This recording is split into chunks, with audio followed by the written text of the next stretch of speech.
shift into more family-based conversations where there are men who are in it. At some point, we will open it up to the women as well. But I kind of want to go and shift since we've already been doing the men's panel. But I think it's a perfect opportunity to get the people that I have been collaborating with, that I do trust, that I do respect, to be able to be on a platform and have these conversations and, have them with the public and, answer some questions and get further and have perspectives that are a lot more broader than the narrow perspective that a lot of people have on relationships nowadays. So I really do appreciate you guys for being here. We have Mr. He Said in the building. We also have Sir Hale. He's been away, but it seems as though he's come back, and this live is the live he's come back on. So I appreciate you for being here, Sir Hale. We have my co-host, the actual King Smith. How are you this evening, sir? Hey, I'm doing well. Thanks for having me on, Precious. Thanks for being here. We also have Hank in the basement. I kind of feel like Hank is kind of like my uncle. Like I kind of say Hank is like the uncle. You know what I mean? The cool uncle that's going to tell you like it is. Okay, Hank, I appreciate you for being here. Thank you so much. All right, and we have. Oh, I'm sorry. Go ahead. No, I was just saying right on. All right, all right, all right. And we have so many people in the chat. I don't know what it is. I don't know if y'all breaking the internet or what, but my mouth's got a mind of its own right now. Is not cooperating. So I'm gonna highlight as many comments as I can, but we're gonna jump into it. We have Crystal Light saying, "Can't wait." Look, these messages came in last night. Okay, Dorian says, "I'm looking forward to this episode." Me too. God happened to me is in the building. Thank you so much for being here. She says, "Good evening, all." And we have Mrs. She Said in the building. Mrs. Beautiful. She said in the building. Good evening. Good evening. She watching from all the pages. Okay, I know that's right. That's support. Sean, thank you so much for being here. Take heed to the message is in the building. Thank you so much for being here. The Queen, Sir Hale's Queen, is in the building. Thank you so much for being here. Thank you guys so much for being here. Again, we do not have any supporting details. You know how we like to do the videos and talk on them. We're not going to do that tonight. We're going to hop right on in. We do have some men joining us. So as they join us, we'll bring them up to the panel. And Henry's Resilient wants to know, what type of panel is this? It's a panel of men who are committed, who are going to be getting into some real life experience in the relationship, marriage world. So sit still, Henry. We're gonna get there. We're gonna get there. Um, so I do want to start off by asking you guys, the man before the marriage, before we get into the marriage talk and how'd you meet your wife and all that good stuff. Who was the man before the marriage? And so we're gonna go in order here. We're gonna go with Mr. He Said first. Thank you for having me, Precious. Thank you for even considering me for this panel. It's a pleasure to be here and an honor as well. Shout out to King. Thank you for having me, sir. The man before I was married was a sports person, very sports minded, very team oriented. I played, junior high school basketball, college basketball. And in New York City, that's a very concentrated sport. So you pretty much, are going to games, you are concentrated with the gym or the park, and that was me. I say it a lot on my platform that I escaped a lot of negativity. I escaped a lot of bad things that happen to younger people my age because my concentration was the park and the gym.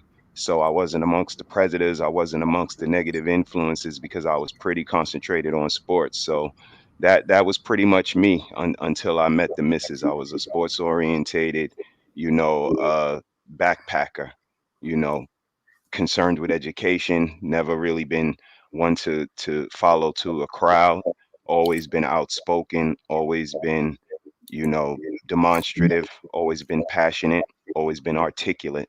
So, the me before the misses was just a team person, team oriented, and a sports minded young man. All right.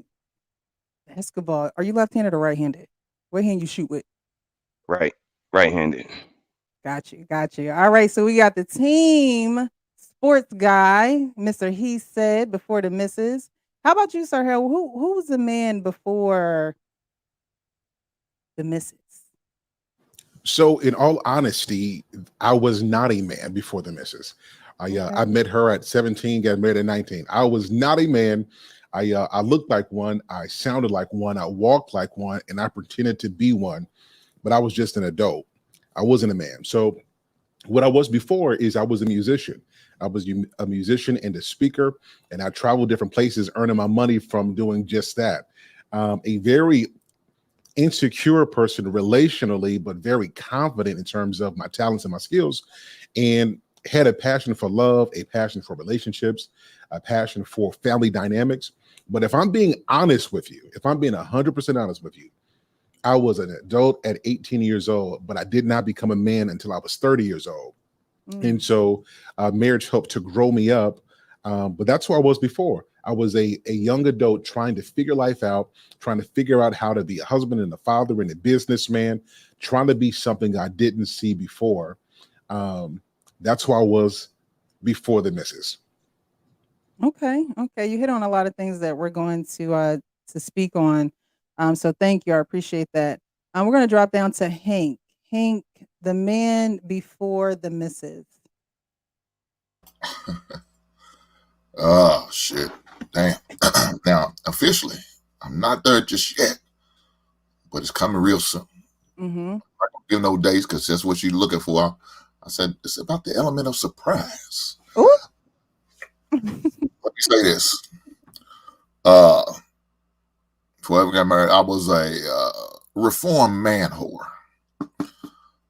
Change, trying to do something different, realizing, look, eventually it's gonna get old real fast, and I didn't want it to take me out by just going from pillow to bedpost or whatever the saying is called. So I just needed to do something different, and so I had to make some changes. And I had a son, so having a son, you don't want your son to see that. My daughter, she wasn't living with me at the time, but my son was. So they want him to see that and see what's going on with that. So I said I got to do something different. And so I was forced to change thanks to my son. So, but with that change came with a lot of other things. I was managed to invest more money because I wasn't spending as much money. I save a lot more and realizing how important, marriage can be, how important it was. And it can be with the right person, though. It's got to be the right person. So. Okay. Thank you so much for that. Mm-hmm. Mr. King. All right. The So man before the missus. the man before the missus. So I have a very similar thought to what Sir Harold said. I was married at 20, divorced at 34. The person that I was when I was 20, when I look back, I didn't really know myself. Like, yes, I was grown enough to serve in our nation's country, active duty Air Force, deployed, carrying a gun, all of that stuff. But I wasn't what I would say by definition or terms is how people kind of use a man at that time. I think I really got the chance to know myself and learn myself outside of my divorce. That's when I kind of grew up. And where I'm sitting at now is it's someone that I don't foresee being married again in my future, but I do respect and I am in a long-term monogamous relationship. At least that's how we're planning it. So Okay. Thank you so much for that. Ricky, welcome to the panel. How are you this evening, sir? I'm good. I'm good. How everybody doing? What up, bro? Doing good. Peace to God. How y'all doing? Right on, big brother. You haven't missed much at all. I'm on the first question. And it is the man before the missus. Who was Ricky Williams before He said, I do. A good guy gone bad. Break Good that guy down. gone bad. You know what I'm saying? Like the story you done heard 100 times on YouTube already. Had a high school sweetheart. She did me bogus. You know what I'm saying? So you change your mentality to get the results you need. That's exactly what it was. Mhm. Right. I was a good dude, but I was a cold dude. I really didn't care. It's kind of cutthroat with it. You know what I'm saying? I was telling the ladies, hey, I'll rock. You know, we ain't together. It is what it is. You know what I'm saying? I'm trying to hit and quit. I ain't got no time for you. You know Mhm. what I'm saying? Always been a decent dude, so girls always try to holler at me. I had never have a problem with women, but I just didn't have my attitude wasn't right for them. As far as life, I've always been a working man. I always been trying to get to it, get stuff done. Always trying to plan for the future, so that never changed. But I always wanted to be married. Mhm. You know what I'm saying? I always wanted to be married, and the reason why is because what I saw when I was growing up wasn't a lot of married couples, and the ones I did, it looked like everything worked right for them. Mhm. You know what I mean? I had a friend that I grew up with from grammar school to now, Terrence Evans, man, and his mom and dad been together as long as I've been alive, right? And they set a great example. I was able to go to their house and they accepted me like one of their own. Dad used to sit me down, tell me about what's going on. It was just a nice place. It was a great place to be, Mhm. right? But as far as relationship, I really didn't care about what no woman was saying or doing. I just didn't worry about that because, like I said, you do what the world tell you is right. Whether it's your mother, your sister, your aunties, you know what I'm saying. As far it is with a woman, and it just didn't turn out the way it's supposed to. So once that happened, I was real ugly with it. So Mhm. Okay. Okay. Now, Sir Hill and King Smith, you guys talked about not being a man until a certain age. I want you guys to talk about that because there are a lot of men who, tune into the channel, they tune into the social medias. And what do you guys mean when you say, oh, well, I wasn't a man until this? What was it that made you realize that, okay, now I'm a man? All right. I'll go because I'll be really brief on this. Um, Even though I was in the service, I didn't necessarily have my own identity or call myself a man with purpose. Now, part of that is you can kind of raise your hand and say, well, was it fair that your ex-wife had to, chose to be with you and then had to, stand by you as you were trying to figure that out? I don't know. That's for her to answer. Yet it is one of those things that it would have been interesting to see had I figured out who I was and understood my purpose, um, if she would have, stayed alongside me. But I didn't know what my purpose was. I couldn't accurately state it the way that I can say it right now. I just couldn't do that in my 20s. Okay. So you didn't know your purpose then, No. but you got it now. Okay, how about for you, Sir Hal? When did you realize that, you know, you knew you weren't a man and you were growing into one and boom, now I know that I'm a man? Yeah, so if I'm being transparent, and this may be as open as I've ever been before. So Exclusive? I grew up with, in terms of being a minister, a speaker, always there for people, responsible for others. And I was a chronic people pleaser, Mhm. So everything that I did was oriented at what other people are going to think based on what I do, right? What's my family going to think? What's my community going to think? What are other people going to think? And you don't become a man if every decision you make, you live in perpetual fear of what other people are going to think and say about you. You are not a Mm. man if you live your life based off of the fear of what other people think about. And so while I was dominant, like I'm in the gym, I'm benching 300-400 pounds and I'm making money and I'm dominant in terms of my craft. Like me and no men, you can see a man who have all the outside stuff, all the looks, but when you're in the presence of a man who's confident within himself and he's not worried about, it's not that he doesn't respect other people's opinions, it's that he doesn't live by other people's opinions. And I just wasn't that guy. And I Mhm. hated myself for it. Like I walked around making other people happy while I crumbled on the inside. And it took me till I was 30 where I went through something in my life. And all the people who I'm concerned is going to have something to say. You have like this epiphany. You're worried about people who have never come to visit you, who've never paid a bill of yours. You know what I mean? People who can't, what they say or do doesn't impact your life one way or the other. And you come up to this mentality where you realize you will never be a great man living in fear. And you have to not only know who you are, but here's the big thing for me, and you got to accept who you are, the good, the bad, the ugly, the greatness, because that's the foundation upon which you can develop. So I wasn't a man until I realized that at 30, and I lost people, because when you are a people pleaser and you cut that line off, you lose people. Right. But I've gained some real solid people, and now I'm getting out of life all the things that I wanted because I'm showing up as my authentic self, and I really don't give a darn about what people think outside of, them just saying stuff and having opinions. I'm who I am, and I'm going to be that, and I accept me. And I think once I got that mentality, that's when I became a man. Thank you. Thank you. Welcome to the panel. Do you want us to call you Darwin? I know you as Bruiser. What do you want to make up your mind? Jesus Christ.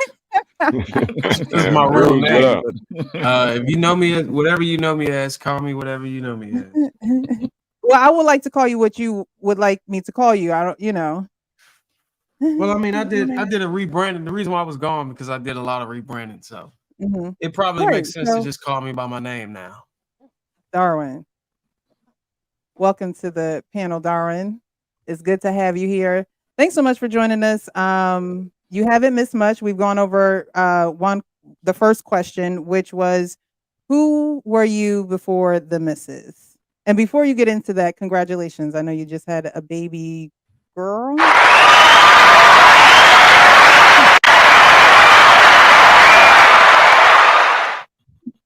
Congratulations. I had a baby boy. Another I'm baby sorry. boy. A baby boy. Okay. Yeah. So who were you before the missus? Who was I before the missus? I was in the streets, obviously. Obviously? I know, right? I went through a lot of stuff, man, that kind of was luckily for her, I went through a lot of obstacles and challenges in life, a lot of setbacks in life that, made me, want to be compelled to get my life in order and get on the straight path. So when it was time to meet her, it worked out for the both of us. So before her, I was this young guy. I think most would call it a womanizer. I was athletic. I'm a ball player. I'm still athletic and a ball player, and it was just easy for me. So I had to put the icing on the cake, I had a motorcycle. I was in a motorcycle, so that, oh my God. So I got in a lot of trouble. I dodged a lot of bullets, literally. So I was a bad boy. I was the bad boy that a lot of women really in the street go for. And once I got straight, once I ran through this cycle of, getting my shit together, so to speak. I met her in college, and she just motivated me to want to be better, because I wanted not only to have the things I wanted in life, to get to the lifestyle I wanted, I also wanted to share it with her. So she was that motivating piece I was missing, that was going to just keep me in line. And I know a lot of guys that, I wouldn't say in this space, but in most spaces I've been invited to, they kind of say that a woman is not necessary to, or she doesn't have that much influence on a man. And I'm here to say that shit. My wife had a lot of influence on, a lot of the good things that happened for me. If it wasn't for her, man, I probably would have, what do they call it? Backslide or whatever, or relapse or something. So that's who I was before, short and sweet. I don't want to hold up the conversation. We appreciate that. Thank you so much. Welcome to the panel. Trigger Mike, how are you this evening? I'm doing well. How are you? What's going on, fellas? And the lovely Precious, how y'all doing? Doing good. We're doing good. What up, Mike? What up? So I'm asking the fellas some questions. We don't have no supporting videos tonight. It's all y'all are all in the hot seat. Okay. If y'all want to ask some questions from the chat, please do so. But we had our first question, which was, who was Trigger Mike before the missus? Oh, damn. I wish I'd have did the prep Oh, beforehand. no prep tonight. Oh man, no, It's all no, real, off the dome. In my area or whatever. So I was, you know what? Let me put it to you this way: I was a fake. I was a phony.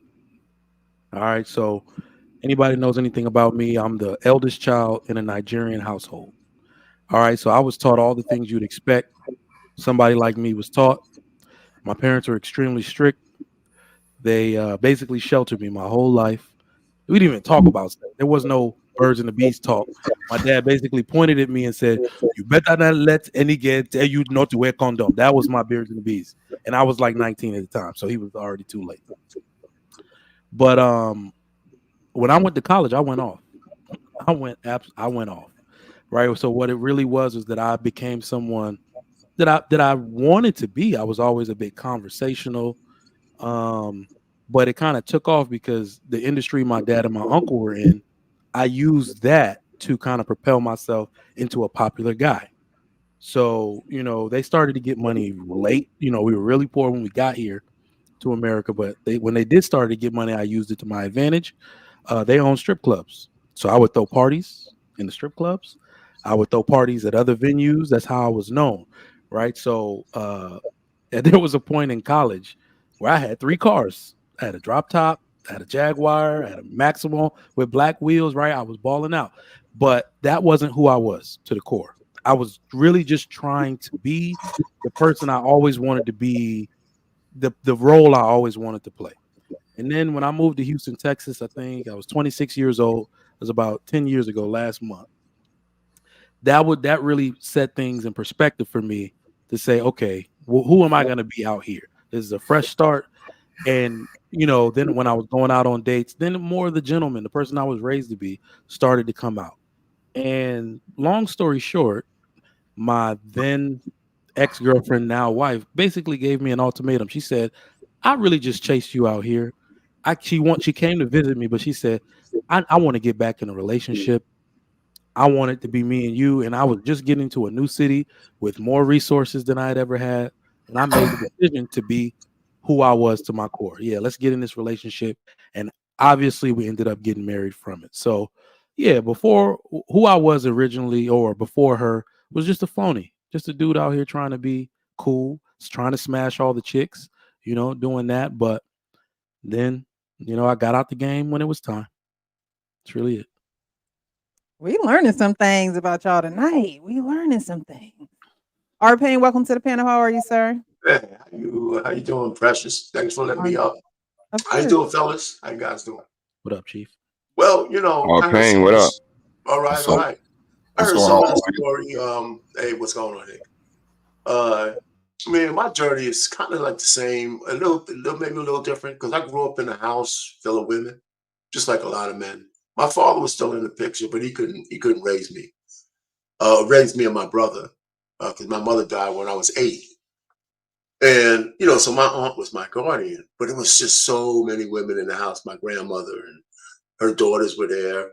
And it wasn't like it was crazy, but there was no way for me to expand. So when I was around 17, I got it in my head. I said, I gotta leave. I gotta get out of here. I gotta go be around men. I gotta go see how men move. And it's not because this is a revelation now that I'm the age I am, but that's one of the reasons why I had to get out of there. It was like kind of lovingly unbearable, if you could put those two things together, right? And so when I went to college, I just started hanging out with the fellas, but I was never one of those wayward guys. I went into engineering, and that was back in the 70s. So I had to be on my dime right from the beginning. When I joined the frat, I took cues on how men move. And, I had some girlfriends, but my dating life was pretty short because from 17 to maybe 26, by the time I was 26, I wanted to find a girl and get married. I had my job. I was an engineer. I said, I want to move up because all my, contemporaries I'm a baby boomer. A lot of us were married. So I just thought that was one of the things I had to do too, find a wife, get married. And for 6 months, I didn't fool around with anybody. And then I ran into my wife, and it was like, I think it was like spiritual because just the way it happened. I don't have to go through that story, but when I Well, met we her, gonna we got we gonna get engaged. there. We gonna We get got there. engaged You 5 can't months later. escape that. I said, what? I said we gonna get there. You're not escaping that. Yeah. So You're not yeah. escaping that. So for 5 months we were married, Wow. and but in the 5 months we were courting, we talked about a lot of things Mhm. about marriage, what we would expect from each other. One of the things, I mean, I have some memorable things that when one day she was kind of upset because she said to me, I was trying to put my best foot forward, blah, blah. I said, I don't want to see your best foot forward. I want to know when your feet stink. I want to know if I want to be with you at your worst, Right. not when you over here trying to put on this facade, just be yourself and let's see how that works out. And it was one conversation. Another conversation was, and this is why I thought she was kind of a decent girl. She wasn't like a virgin, like nobody got one, even way back when, hardly anybody got one. She got in her mind, and I'm going to end it here. She was going to try to tell me about her old exploits. And she didn't say one word, and I knew where she was going. I said, stop right there. I don't want to hear none of that shit, man. I don't want to hear any of it. Don't worry about it. What I, man you know, I does? don't want to know nothing. Don't think you got to clear your soul. And I said, but I did say this. I said, if you learn some shit, I better get all the juicy tidbits and shit. I better get all that stuff. And then we just moved on, never talked about it again. Oh, And that's it, man. We've been married for 36 years. It's the chick still likes me. And I mean, here's one thing I'll let everybody know. I'm not no special cat, right? My wife does everything for me. She caters to me. She does everything for me. And it's 100% by her choice. It's not like I've done Mm. something special. That's what guys got to understand. Women choose to do what they want for you when they want to. Just like we should choose what we want to give them. So I don't take no freedom from her. She caters to me only because she wants to. And it's been that way. You just got to make sure you keep pressing the right buttons. Let me land it there. Yeah. And you say you didn't do anything special, but I mean, you married her, right? So Yeah, that's pretty yeah, special. yeah. I'm gonna get to that part as we go around because I think Okay. men undersell what marriage really is. That is one of our last superpowers, and we underestimate how powerful that is when we ask a woman to marry us. Okay. We Okay. really do. All Okay. right, before we get there, I wanted to ask you guys, and some of you touched on it a little bit, but how much was family an influence on you being married? Did you see it at home? Did you not see it at home? And you flipped the script and didn't follow that lead. How much of it was an influence for you? We'll start with King. I grew up in the South, Alabama, Roll Tide, and Roll Tide. and a lot of my family were married. Now, personally, my mom, who's probably watching right now, and Hey, my Mike. mom and my dad got divorced a little bit, probably around about the time that I got married. That's when her and my dad were getting divorced. But I grew up, in a two-parent household. A good bit of my uncles and aunts were all married. So my perspective of what I saw was that you grew old and you got married. It's what you did, coming from the church and things like that. So when I was, like I said, asking my ex-wife to marry me, it was kind of coming from that thought. Was it right or wrong? Eh. Okay. Okay. Hank, what about you? How influential was family when deciding to get married? Well, it's one of those things, man. Uh, I got my ex-wife pregnant before we was able to get married, so it's one of those things they encouraged us to go ahead and do it early. Which, I mean, we already planned, but and also she was worried about taking pictures of her belly looking real big in a wedding dress. So we ended up moving up from July to March. So that was influence from her family more so than mine. My family, it wasn't no big deal because they had a couple aunts that was, had a baby out of wedlock. So it is what it is. But they married now, and so. But the thing about it, I guess, like currently is my position now about getting remarried. I guess I got my influence from my dad because, he ended up getting remarried to my stepmother, and so it gave me like, okay, well, if this dude can do it, and I know he wasn't the best father for me all the time. Why can't I? Why can't I go out there and get back into the fight? Get back and join the fraternity again of married men. And so I decided to make that jump and he was probably the most big influence, and he didn't never say anything to me about it. I just by on outside looking in, just paying attention. So Okay. So, Hell, what about you? How was family an influence in you getting married? Yeah, so both good and bad. So I wish I could say that I come from a generation, a line of successfully married people. And I think that seeing marriage and not seeing it, they both influence you just in different ways. I knew for me, I looked at how households were ran when there was a dad in there. And he didn't even have to be a great, wonderful husband and dad. He just had to be decent. I saw how much more structured kids were. And as a young boy who grew up whose father died at 5 years old, and I didn't have a father in the home, didn't have a father figure, I can't say that I saw a marriage that inspired me. I can say that I saw brokenness that inspired me not to do that.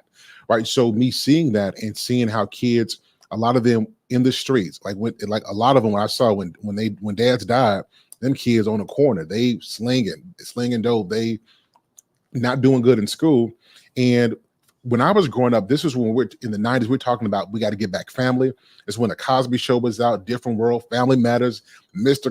We saw these shows, and I kept hearing that black men have left the black women, black men aren't there, black men don't want to be married. And then you started to see, influencers and successful, athletes marry white women. This is when I started to hear all the white women taking the good black men. Right. So it was all of those things that influenced me to say, I want to be part of the greater community, not having, fatherless children and crime and so on and so forth in the street. And as a kid, it was the brokenness that I saw, and believing that marriage was the backbone of family and society that was the biggest influence on me wanting to get married. Wow, thank you. How about for you, Mr. He Said? How influential was family on you getting married? It was incredibly influential.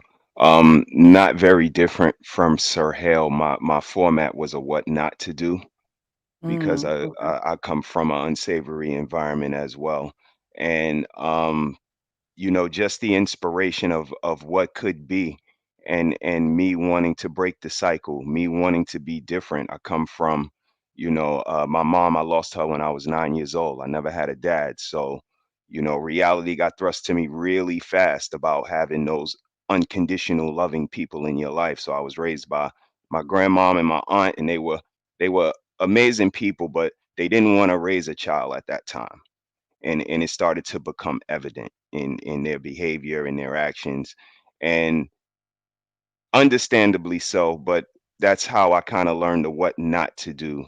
And even from the good houses, because I'm not going to make it sound like, Bed-Stuy was just this cantankerous place. It wasn't. It was families. It was curated. They had fathers. But again, like we sit in these spaces and talk to, even the houses with dads, dad had a chair, he sat down and he was quiet.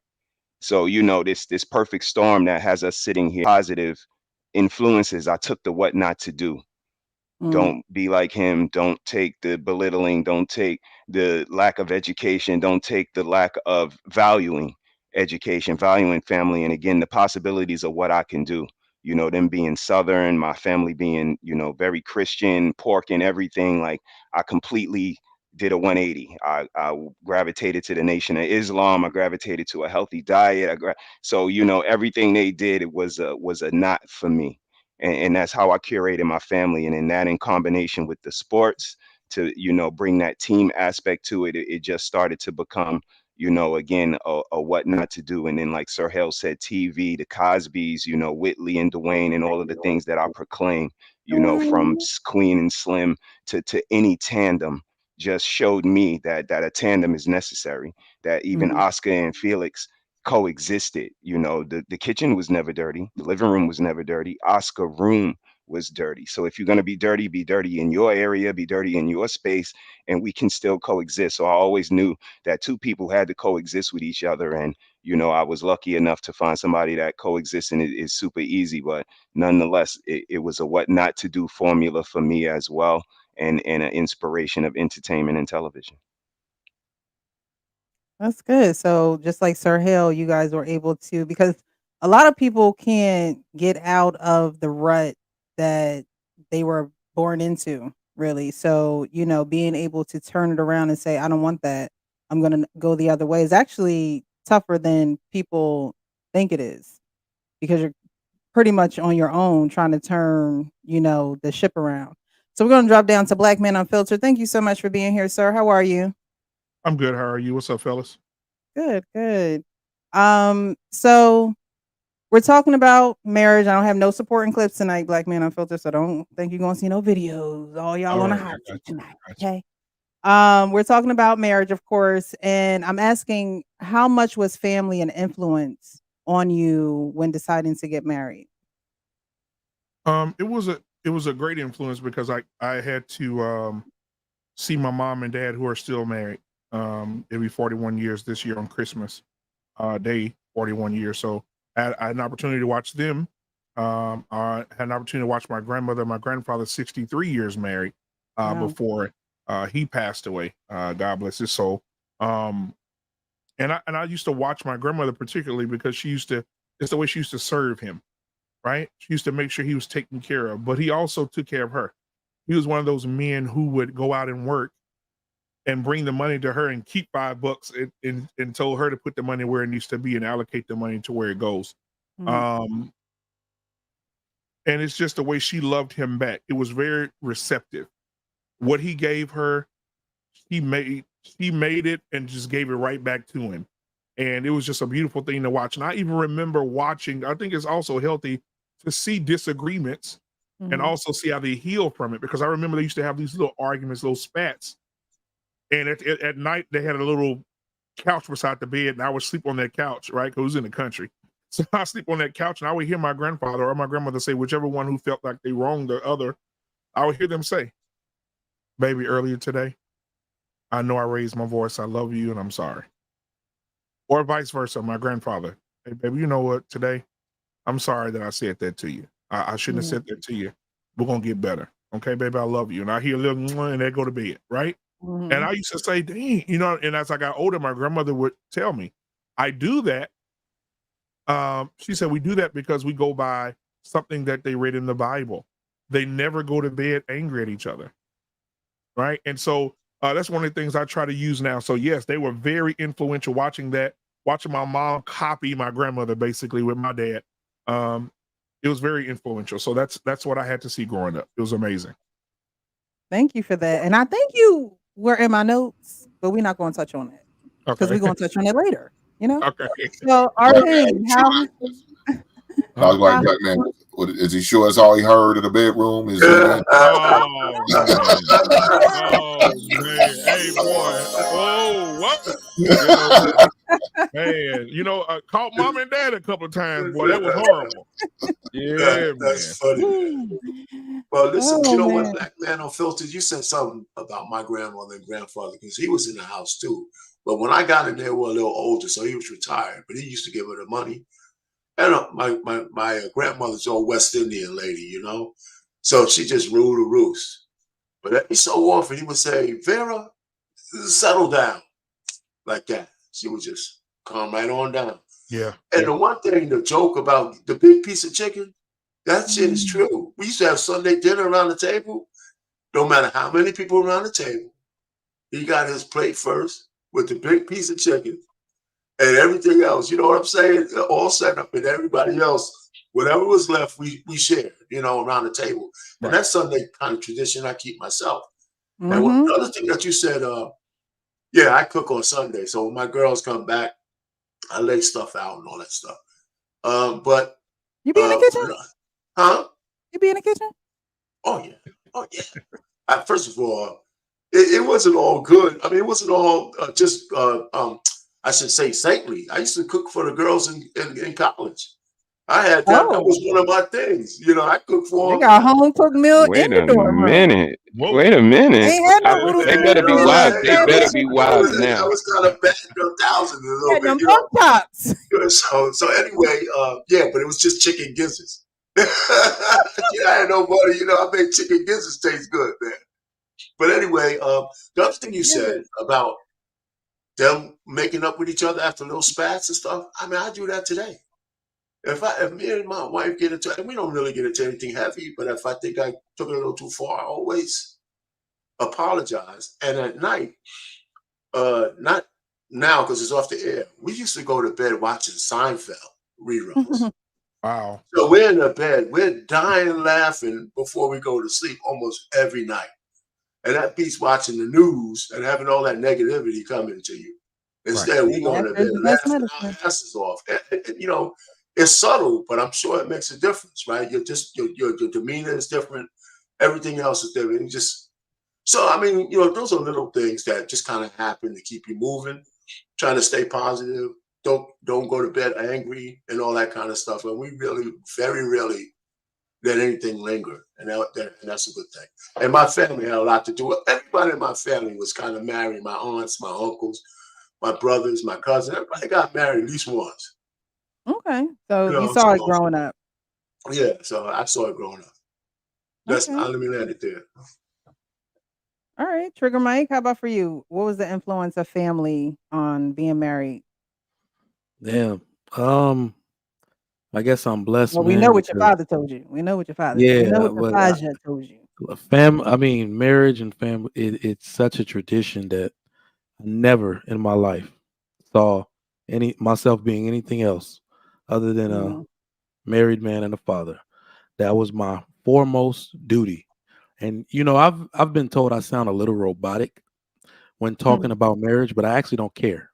Yeah. Because I was very cerebral and strategic, and I always have been. That's the way I was taught to be. But then the interesting thing about it is I almost fell for it being raised here in the States.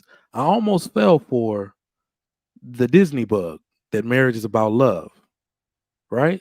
But it's only because I have been so cerebral and strategic that I actually have a chance to love my wife for life. Because all these people telling me to marry for love and all this stuff, they can't seem to keep their relationships together. Forget a marriage.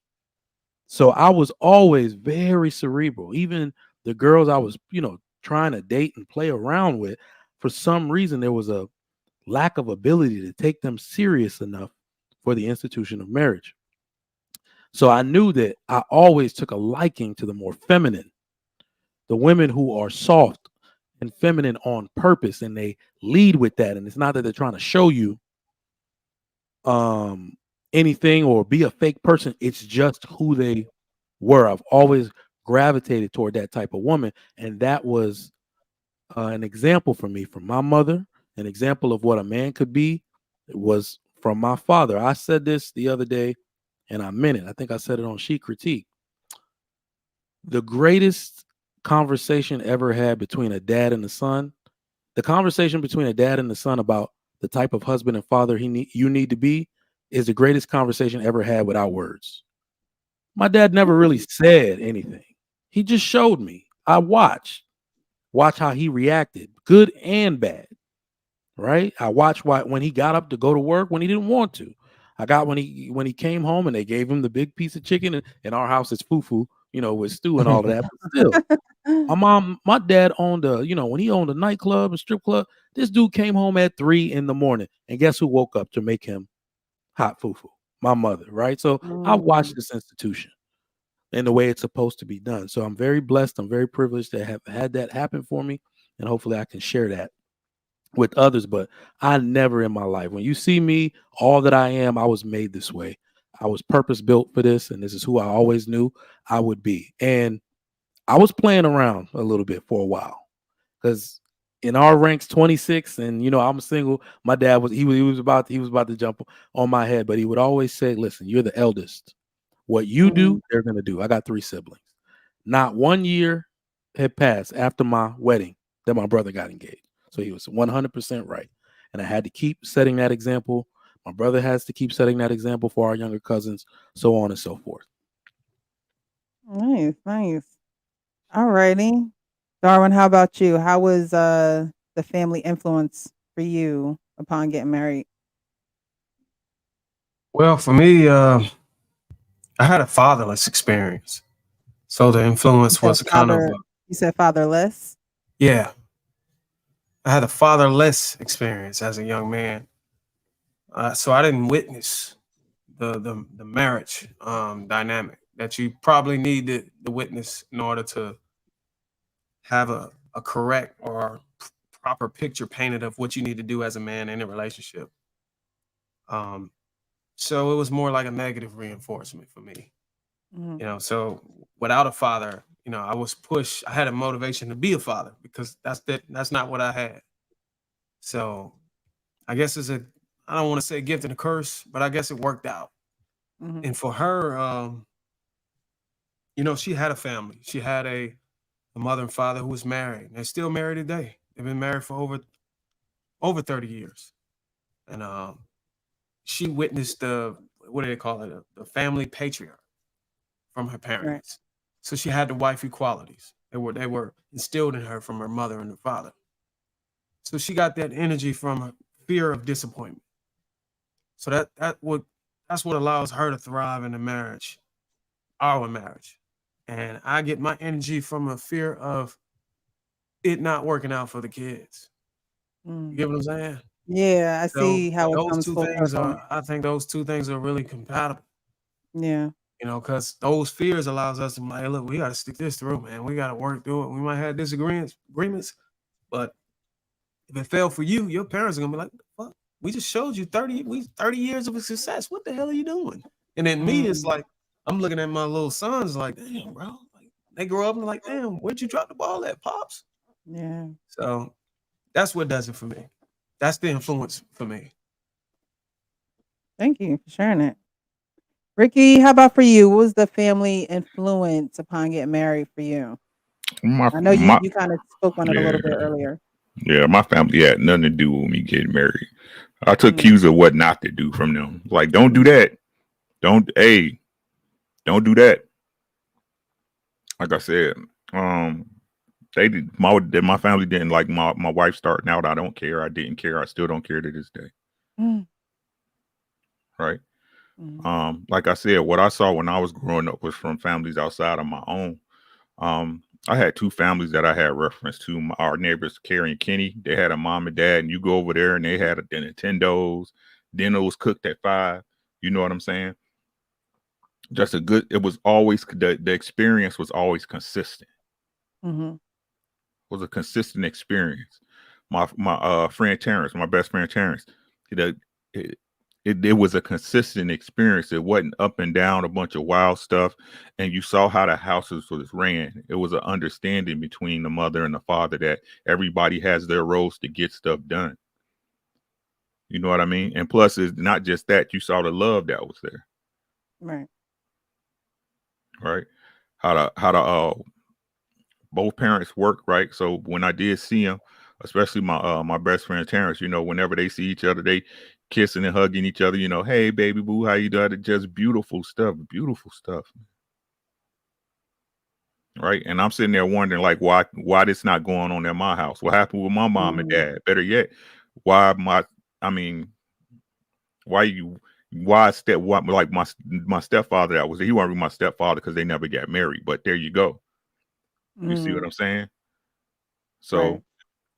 like I said, I mean, I just honestly believe, like I said, they never had nothing to do with it. And I picked a woman that was for me, not for nobody else. I don't care what you think about my wife. It's not your business. It's not your business. I know what she does for me. My family ain't got nothing to do with it. Y'all ain't got nothing to say on her. Y'all ain't got, hey, you don't like it, look away. I don't care. I don't care.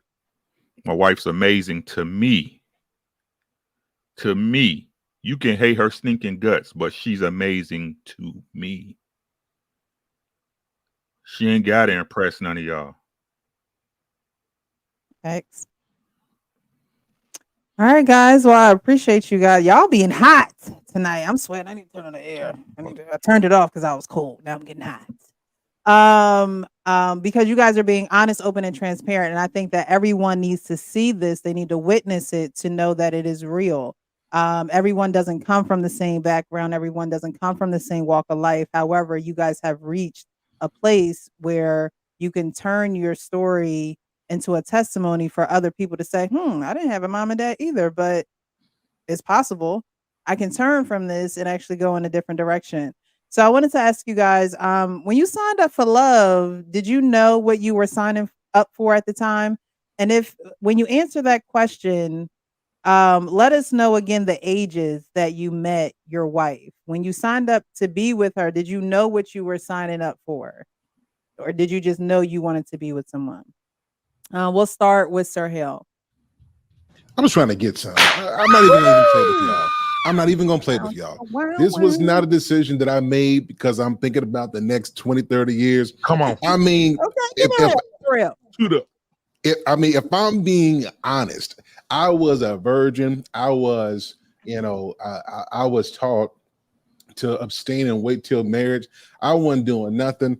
Listen, I didn't want the rapture to happen and I'll go to heaven and I ain't got no coochie on there. I didn't want it to happen. So that was part of the reason for me getting it. But no. So I ended up meeting my wife, and I won't say it was necessarily love at first sight, but I will say I knew what I wanted in life. I told my wife when I met her at 18 years old that there's going to come a day where we're going to be helping a lot of people in marriage, and it's going to be very difficult. Are you in for the ride? If you ask her today, I told her this at 18 years old. It has been exactly 18 years to the day that I told her that, and we're on this podcast with the Real Precious talking about marriage and relationships. So what do you know what today is? Yeah. Is So it the anniversary? No. Yep. So It's the funny. I met her. anniversary. You threw down the law. Yep. And what's funny is she said, "Yeah, I'll do it." And I said, "Listen, it's going to be difficult. It's going to be hard." I'm like, "What? I'm 18. Like I'm talking like I know something. I'm talking like I got gray hairs and I don't know." But I knew what it was going to take. And my wife said, "I'm in for the ride." And my wife wasn't the quiet, sweet. She wasn't that. It's funny. I thought I needed that initially, but you have to have a tough wife in this business. Because with the amount of pressure and the jabs and the attacks that happen, you can't have a wife that falters under pressure. You got to have a wife that's strong to lift you up spiritually and mentally and keep you inspired. And me seeing that strength in her, I knew I had a friend. And so when I met her, I wasn't looking for a wife. I was looking for a friend. And in developing a friendship, I found that my friend was my wife. And so that's part of my story. Okay. We're gonna go to Black Man Unfiltered next. I just have a feeling in my spirit. Yeah, I'm gonna piggyback off my brother from another mother up there. Sir Hill Speaks. We was trying to tear that thing up, trying to get back it up. But again, it's just about those family values that I spoke about my mom and dad. I wanted what I saw. And but did you know what you were signing up for? You wanted what you saw, but did you know what you were signing up for? Yes, because when I signed up for it, I knew what would come with it because I've seen it. Right? When you've been in it and you've seen it, when you sign up for it, you're like, okay, I'm about to do what the men before me have done, right? And I know there's going to be some hard times, there's some good times. So I wasn't raised with a silver spoon to understand that everything was going to be good, right? I knew it was going to be good, bad, ugly. And so when I signed up for it, it's I knew that, and we have gone through that, right? We just celebrated our anniversary on the 21st, Happy and anniversary. so yeah, so I knew what was coming.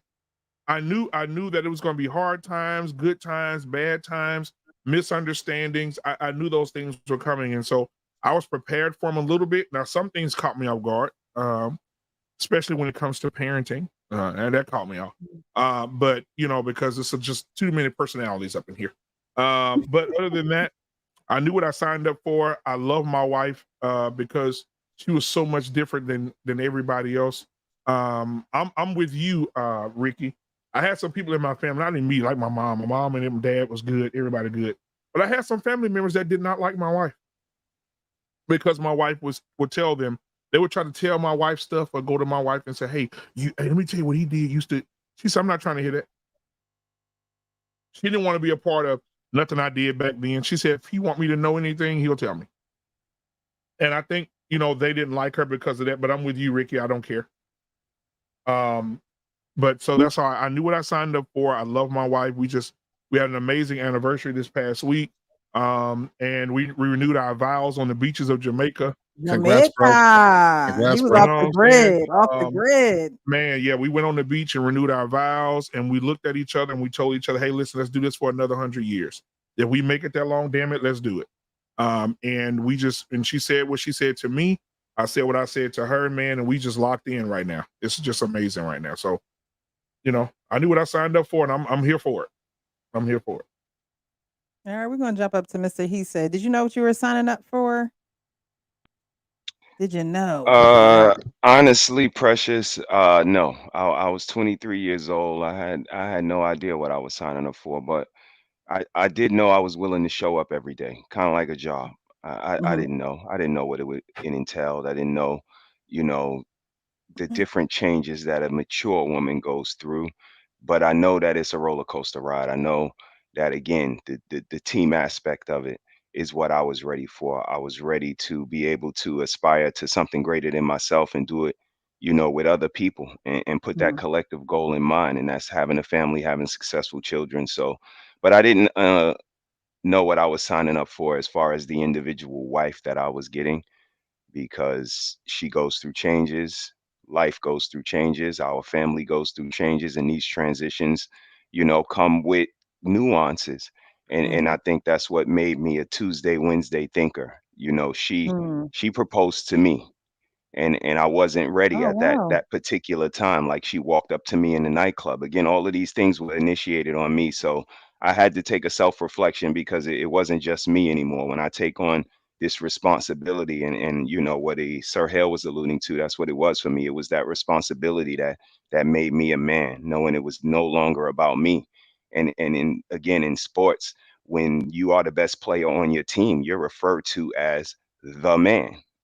So again, being the man comes with responsibilities. And Mhm. again, you are the face when you win, you are the blame when you lose. And I knew it came with all of that, but the specific woman that I was dealing with, I didn't know who she was going to be, but she ended up to be inspirational, motivational, and so many other positive words that, it was absolutely the best decision that I ever made in my life.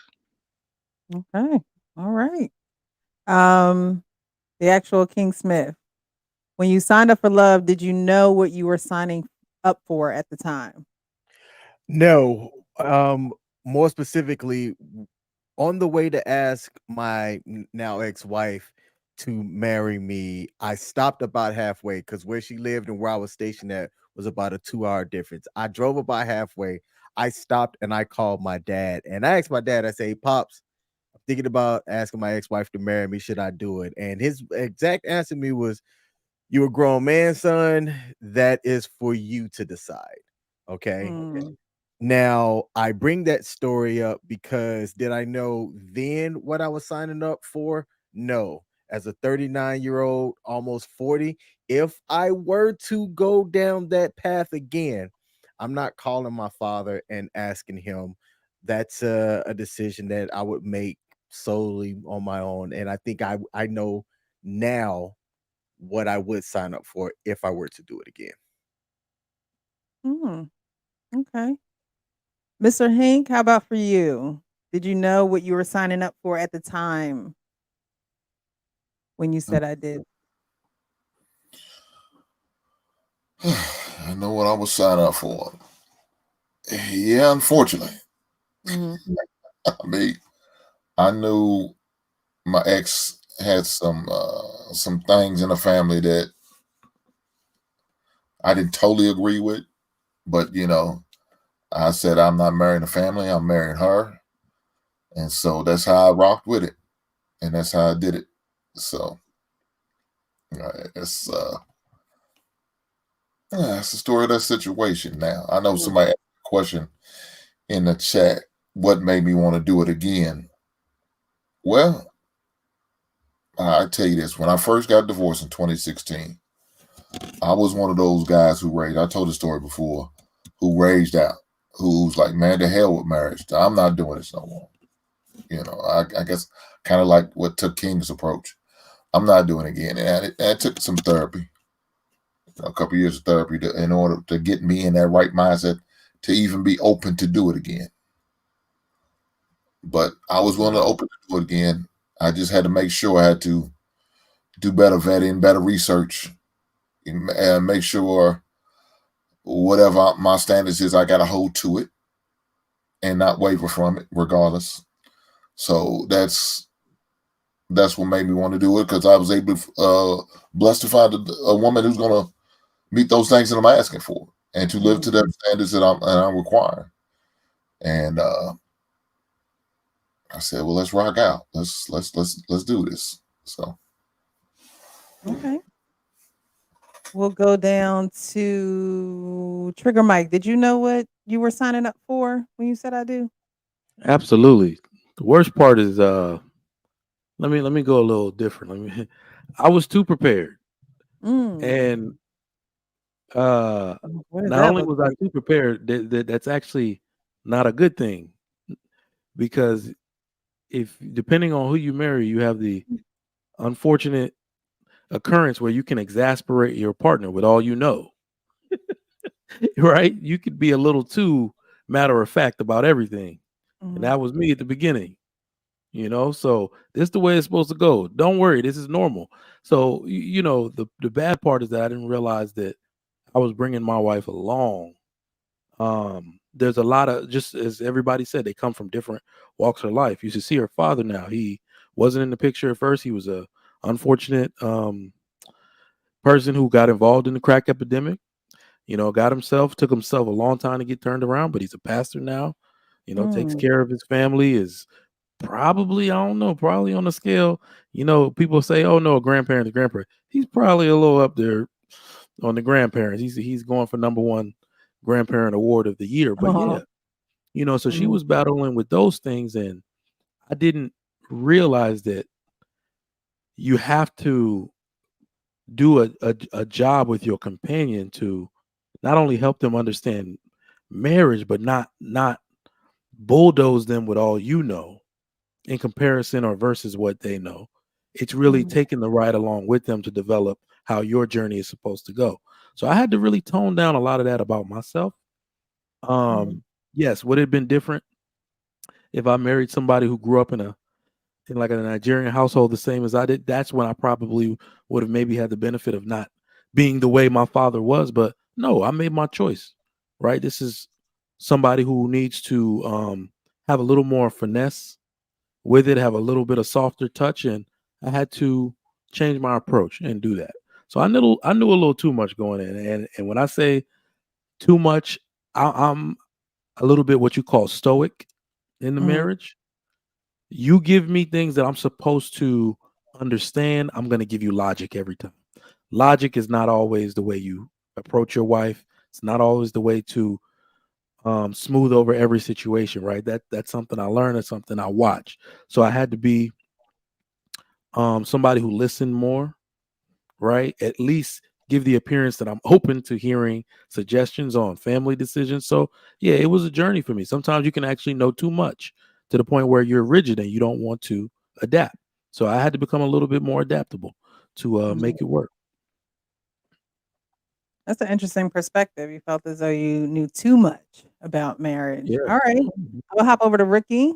You know, what were the signs? How did you know what you were signing up for at that time? Exactly what I was signing up for. That's why I be telling you, ain't no excuses. Everybody want to use excuses. Ain't no excuses. When you ask, you know exactly what it is. You know exactly what it is.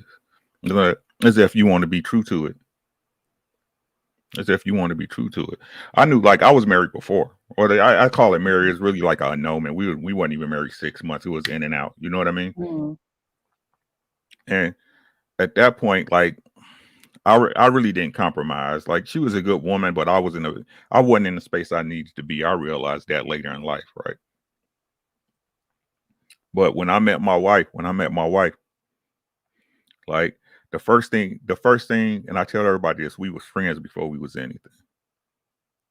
We was friends before sex or a relationship or commitment. We was friends before we was anything. And when we talked and we sat and we talked and we hung out and I got to see how she reacted to things and she saw how I reacted to things, it made it real easy. Right? Not the marriage, because y'all don't understand. Like, y'all irritating too. Right? You and your mate is irritating. Anybody you're around all the time is going to irritate you at one time or another. Right? You wear your underwear, get up in your butt and your nuts be sweating, they irritate you, right? It's the same with people. Right? But when I saw how she reacted to things and how she handled certain situations, especially when times got hot, I knew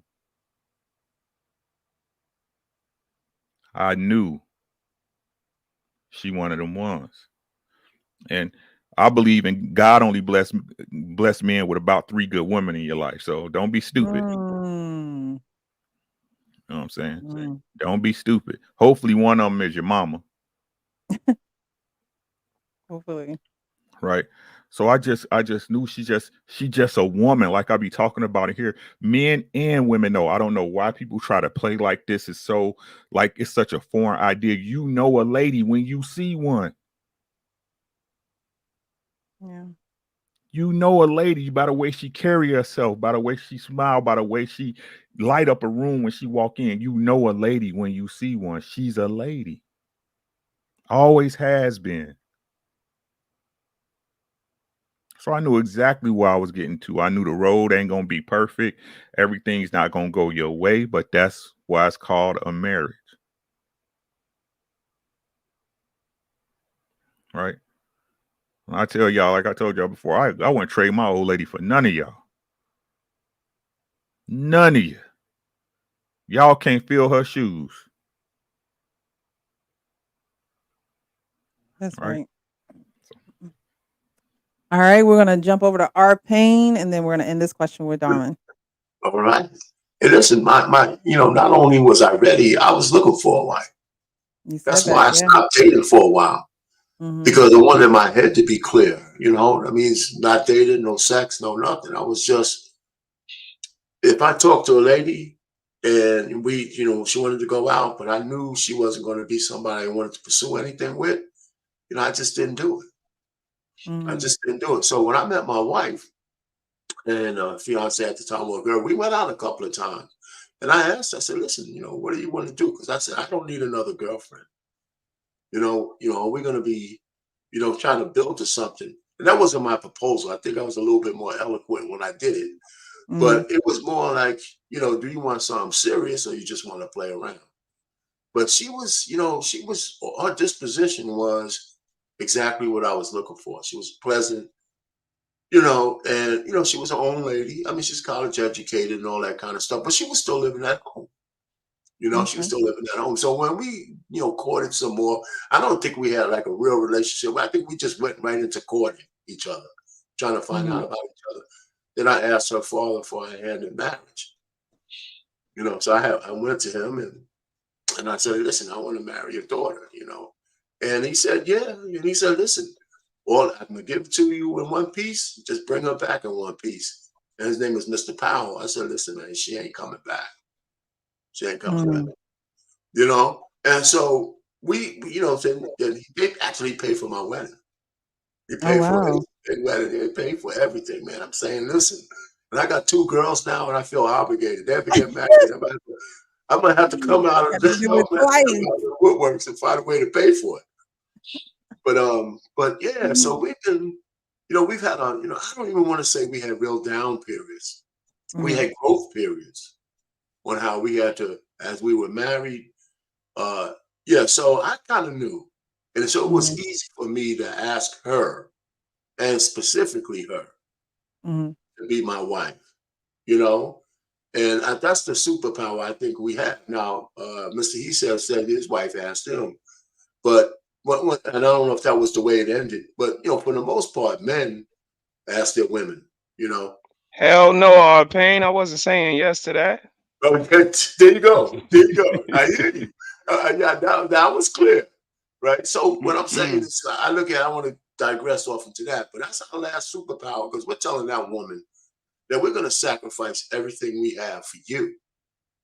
And I don't think Mhm. enough men let that be known, and especially if you've fallen in love with a cloud of just love over your face and not practicality and all that other kind of stuff that you need to have, knowing that you're crossing over into this Rubicon that is going to cost you everything, Mhm. So, yeah, I was ready. Let me just leave it there. We'll talk about some. I was ready.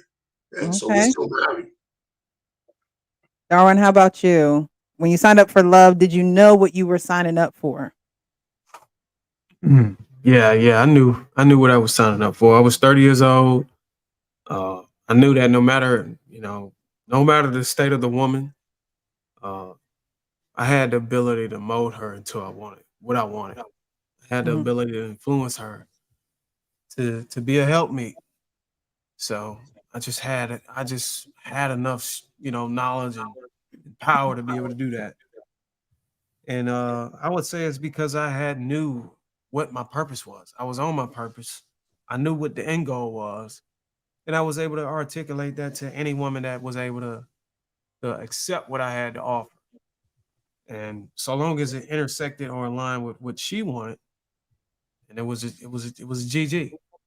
Mhm. So once I figured out she was willing to be an asset, not a liability, it was game over.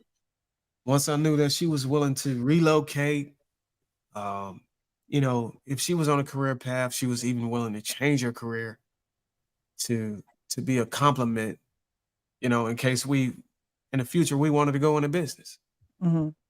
She was willing to do that for me because she trusted in me and she saw my plan and she saw what I was able to, where I was, the direction I was going, and she was like, "Okay, look, I want to follow this man. Mhm. This is giving me a resemblance of where I came from." So it just made things much easier. Yeah, that's my 2 cents on that. All right, y'all. I got a trivia question for you to lighten it up a little bit before we get into some more talk. Okay, y'all. I'm telling you, y'all are on a hot seat tonight. All right. 3 questions for you. It's trivia. How well do you know your lady? All right. Now, if they watching and you get it wrong, don't blame me. Okay. So the first question is, what is her favorite fragrance? Do you guys and this y'all see y'all faces. I can't wait to watch the replay. I can't wait. Can I know my current ladies? Because I, we got to make Girl, you- sure that you guys know this. And if you don't, you will tonight. Okay. So I what know is her favorite fragrance? Whoever wants to go first. me. Mine doesn't wear any fragrances. That's too easy. That's too easy.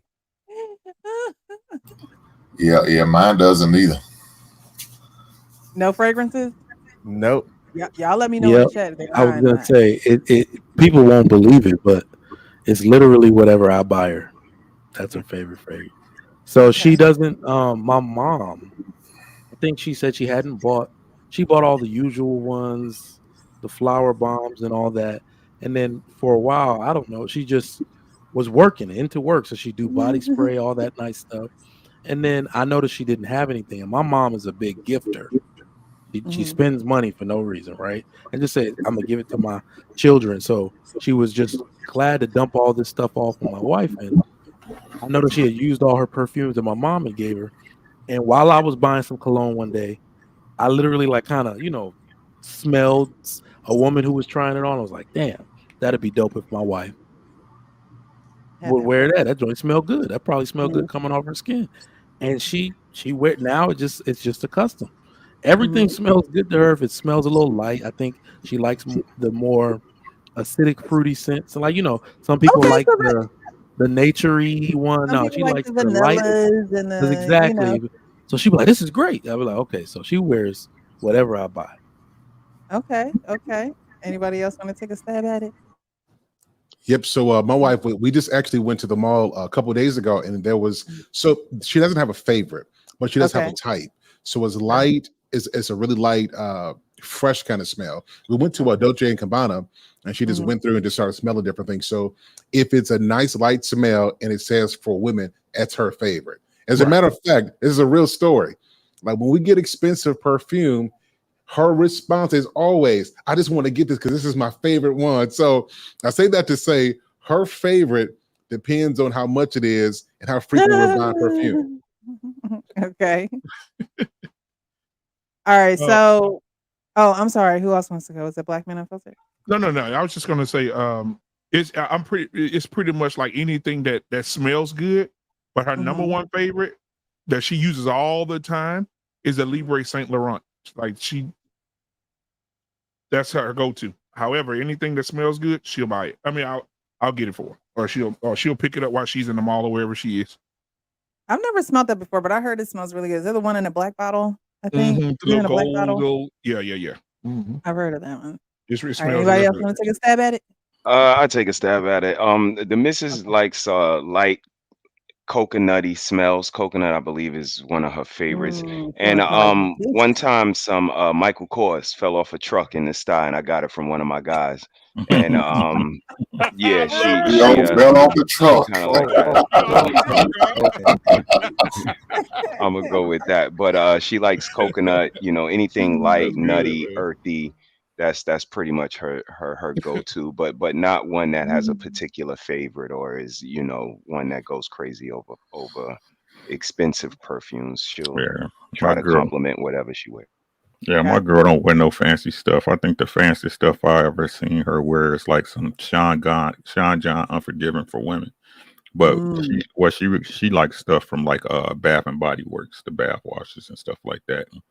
It's all depending on what catch her fancy at that time. Okay. All right. So we're gonna move on from the fragrances. Oh, I'm sorry. My bad, y'all. Go ahead. My wife, she like whatever I spray on her. Okay. No, you know what? just kidding. I didn't even get it at first. Okay, Darwin. No, but obviously she's gonna pop one out. Another one. We got 2 kids, so I've been spraying. But anyways, she is this bottle I always see under the sink when she get ready. It's like a glass clear bottle, and it's got a flower on the top of it as the top. It's a white flower. I don't know what kind of perfume that is, but that's the one that she always wear. And it might be Elizabeth Taylor, man. I don't know what it is. She might be a feminist or something, but regardless, that's your grandma's always running late and behind. So whenever she's getting ready, I'm in the truck. So I really never get to see what she's spraying on. Because you better she's go always behind trying to get ready. You know how women are. I'll be there in 5 minutes and it'd be 30 minutes. She had to knock on the door and ask, and get up, unlock the door, and I'm in that bitch. So all right. Well, next time go and peek, see what she like, and then one day just surprise you with it. My lady just text me. Oh, ooh. Yeah. She said, "I'm gonna get him on a hotline because you ain't about to be up here not knowing." Communication is important. Okay. Yeah. If you don't know, he gonna know now. Yeah, from Bath and Body Works. Okay. Which one? Warm vanilla sugar. Ooh. Y'all telling y'all, hey, y'all telling y'all tax brackets with these perfumes. No, that's from Bath and Body Works. I don't think that's too expensive, brother. Thank you. Thank you. Thank you for that. There are some. I like broke, the oil. broke the men get oil love mist. too. Broke men get love too. That's right. They have some oil-based fragrances there that are really good. I don't like all of their fragrances, but there's a couple that I like. I'm the One, I think, is one that they discontinued that I really like. I gotta look online for that one. And they have another one, Dahlia, Dahlia, which is a good one too. It's a oil-based perfume. So a couple of them there, are all right. Their candles are good too. But my other ones are Gucci Bloom and J'adore by Dior. I thought you was a Japanese cherry blossom, or one of them women Oh, who burn incense and just. no. I was quiet on this one though, but my wife likes those bed and bathroom stuff too, lavender, sandalwood, those kind of. Bed and Because they're probably bathroom. going Do there you for the want to? candles. They're probably going there Bed for the and bathroom. candles. Whatever Bed it is, and yeah, bathroom. that's what I call it. So what she wearing? Did Pine you say Sol? bed and Just- bathroom? Bed and bathroom and beyond, or whatever the hell it is. Yeah. Pine Sol and just Hey, go. you know, for instance, yo, She like that. She like that Glade air freshener. That's what she like. The all said, base damn, blade. that's Oh, just they said the bathroom. Okay, you smell man, like I tell you how bath. much That's I right. know, man. Yeah, That's she's what- skinny. I Yeah, should have use kept my mouth Windex. shut. Yeah, Windex. I should have kept my mouth shut. You gotta put some Lysol on that joint. Lysol on that thing, boy. Hey, the fresh Oh, linen my one is God. good. The fresh linen is good. All right. Bad- So body and another one. bathroom. Wow. What is her dream vacation? Is there a dream vacation? What would be her dream vacation? Do y'all know this? Yep. This one. All right, Yeah. now I know y'all It know. doesn't But matter. she gonna let you know where she want to get away to. I just Doesn't got that. matter. We're not going. You said you're not Sure. going? Okay, so Not Black Men going. Unfiltered just got back, so it's Jamaica, right? Yep, hers was Jamaica is Jamaica. beautiful. For sure. Okay. Yeah. Who's next? My We did Hawaii on my bucket list. We went first class to Hawaii and back. Ooh. And y'all went Oh, he had to make up for that So you checked bathroom. it That's off? what, Yeah. He had to make up for that. Hold on, wait. Did somebody say they wife dream is to go to Jamaica? Yeah, that was Yeah, me. they're- My what- wife- what's my wife- their- Whatever you do, don't let Their her get on dream them- don't let her- vacation. Don't let her get on them rafts with the boys that be Rubbing on the booty. Oh no. the clay rubbers. We just got back to, bro. We just got Wait, back the to. what rubbers? No, What they calling it now? They're No, the they rafts rubbing where clay. the guys be rubbing the clay on the girls' booty. Yeah, I don't know they how kick them women all. feel comfortable enough to do Yeah, that. ain't none of that happening. They bro. hoe. I wouldn't be on camera right now. That's crazy. Yeah, I got No. married in Let Jamaica, me bro. rub those cheeks. Oh, you Oh, got I married in was Jamaica? Trigger Mike? Yeah. You got married in Jamaica? A lot of Sure mercy. did. And my wife didn't leave my sight for more than 3 minutes at a time. No, that's right. That must have been some fast clay rubbing. Yep. you So got what's her- Courtney, what's 'cause her he dream like me. vacation? Well, all they need is 2 minutes. So I don't know. We're never going. But it's Bali. I don't Dude, know. Stupid, bro. I don't know what people have with 24-hour like flight. Those long flight times. I'm never It doing. takes that. 24 Never. hours to get there in No, the air? it's like literally the other end of the world. for me, Yeah. We're not Yeah. going. She can go by herself. Okay, so we What got was that Bali again, Trigger? What was that at? and Bali Bali. is in That's her Indonesia. dream vacation. Oh, okay. I hear you now. Okay. Well, All right, Darwin, okay. what's her Well, dream since we- vacation? Since we got a 1-year-old and a 1-month-old, her dream vacation changed. So Damn, it's boy, right you now. have been busy. It's currently the Disney cruise, whatever they call it. Aw. Oh, okay.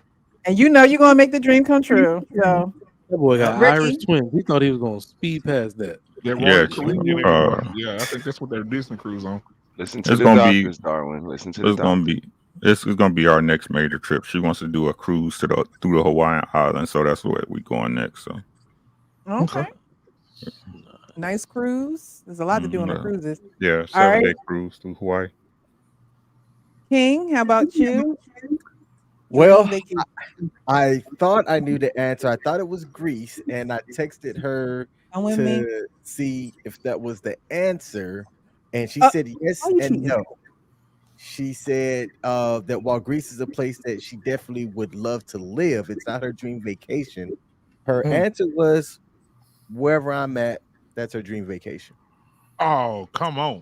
Aww. sis. But you know Good she don't sis. mean that shit. I'm in it. Sis. Oh.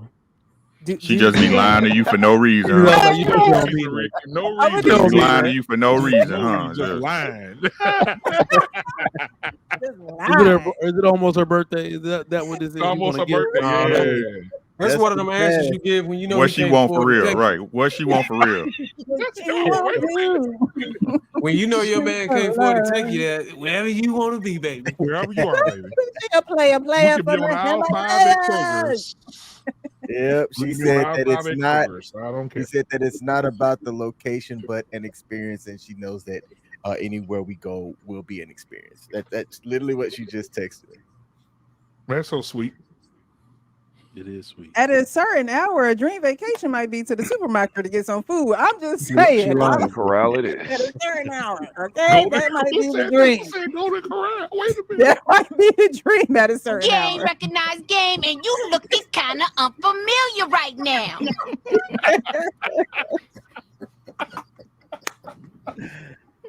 Oh, All right. Oh my God. Did Wherever everybody you are, bro. name the vacation? Oh, I did. I guess mine's will be wherever I decide we're gonna go on a honeymoon. It's gonna be the Okay. vacation spot. It's gonna be a surprise honeymoon, ain't? Surprise Uh, honeymoon destination? Are you? no. We definitely gonna talk because I'm all about budgeting, baby. I I'm know all that's about right. budgeting. So yeah, no, it won't be no secret. We're gonna talk about it. We're gonna iron that thing out. He got all them collectibles behind him. That's why he got a budget. It's the Hey, I'm- motherland for the missus. The missus want to go to the motherland, Ooh, Ghana. yes. We actually plan on, within the next 4 to 5 years, that being our permanent vacation. So Ooh. that's the plan. Nice. Okay. Hell I'm yeah. telling you, we learning some Mr. things He about y'all said, tonight. in the motherland. For real, That's going wonderful, bro. back. Okay. And Sir Harold, did you go? No, but yeah, my wife is similar to. And listen, y'all better not roast me. I'm roasting y'all back. My wife is the same way. It's baby, wherever you're at, I want that to be a vacation. That black man, I hear it coming. That's what she said. So, but I do know a couple places she wants to Strike me go. as a liar. It's Disney World, and I think Disney World, and then she wants to go to Hawaii as well. Okay. Okay. Alrighty. Let me take her to Golden Corral you did real good, quick. sir. At the end, brother, you did good. Okay. The last one would be, what is her favorite snack? Now I know if y'all don't get that right. Oh, Now, shit. and I know Darwin, she doesn't have a baby, so she could have a few of them. My wife like them damn in the pistachios. span of 9 months. But what's her favorite snack? Would you say Pistachios. black men are She pistachios? eat. Oh my wow, God. I don't eat those. I'm so tired of that damn black bag. Really? Oh my God. She love them. I don't They're know actually why. supposed to be good for you, though, right? Yeah, I Pistachios? guess. But she be Yeah. eating them things like damn rat, like a rat. Hey, as long as they don't leave, she don't leave the shells everywhere. You good? Yeah. So my wife's a vegetarian. So Oh, it's either the So she don't want no meat. nope. you know what? Ooh, child. All day, every day. What you want me to say? What you want me to say? A baby leg is her favorite snack? Baby leg. Nah. Oh my God. That sushi from I'm HEB. sorry, bro. Ooh, Something sushi. wrong with y'all. The veggie sushi from HEB, or if that's not available, because now everybody's fake vegan and vegetarian, right? So they tear up all the vegetarian stuff. I'll get her some olive tamponade from the little bar at either HEB or Whole Foods, and those little pita chips. She'll crush all that all day. Okay. That's Arcane. my wife likes those pita chips with like that Boursin cheese on it, and she eats those, and she actually likes sardines too, Ooh. But she got to take a little break, God. Hey, honey, And with some let me- brush of tea. Did you like it with the white crackers? Salty Yeah. crackers?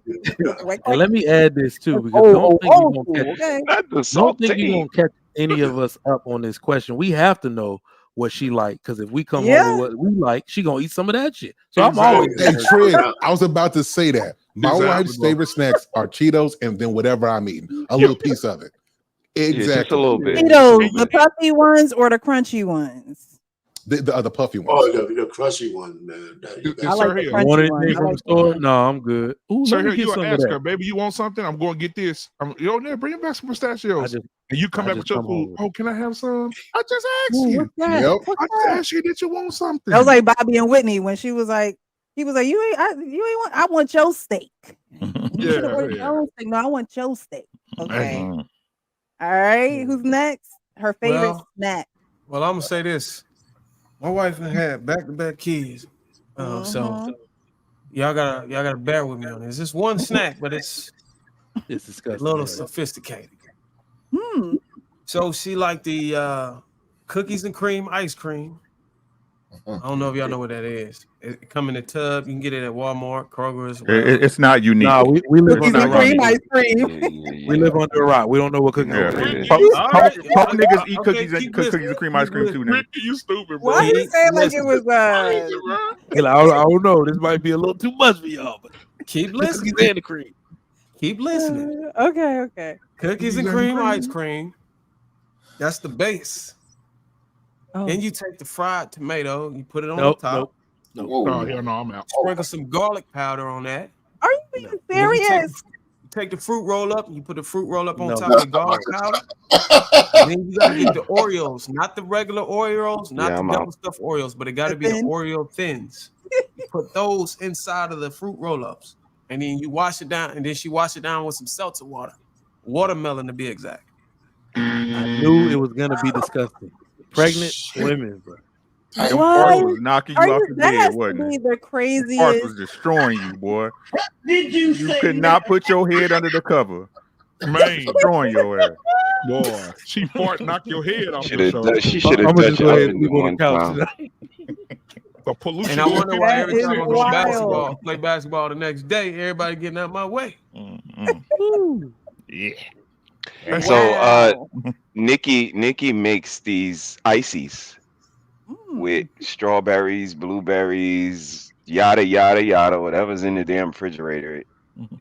But she loves them. She brings them joints upstairs and she gets to going and she tries to give it to me and I'm like, I'm all right. But she makes these ices and I swear that she busts them down and this is her favorite snack as of late. 10 years ago it was chocolate chip cookies by Pillsbury. Like every night. Like, where's this petite girl putting these damn chocolate chip cookies Smash. every night? Cookie So Monster. yeah, but as of late, it's been the ices, the homemade ices.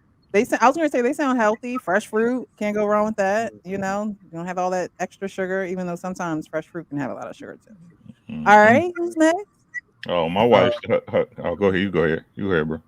Oh, so she was over here eating it earlier. It's a specific kind of ice cream. It's this dark chocolate truffle ice cream. I know that's her jam. I know if I get that, she happy. So Nice. And she's vegan.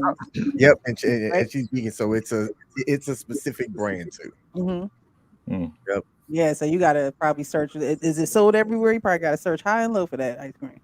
Boom. It ain't hard to find actually. Okay. Boom. Okay. No. Ricky. My wife. $24.50. My wife love Chicago mixed popcorn with hot popcorn in it. So it's okay. if you've been to Chicago, it's Garrett's popcorn. It's cheddar popcorn with caramel popcorn. Yeah, man. Is that one of the things that Chicago is known for? Their popcorn? Yeah. Really? Oh Yep. wow. Yep. So it's I'm a cheddar kettle fan, popcorn, cheddar popcorn and caramel popcorn, and then you put some hot popcorn in there. That's our jam right there. Okay, she got a little smorgasbord of popcorn. That's our jam. All right. So I just wanted to take a little time out to see how well y'all knew y'all ladies. Okay, don't get mad at me. Don't get Let me mad get at me. mine.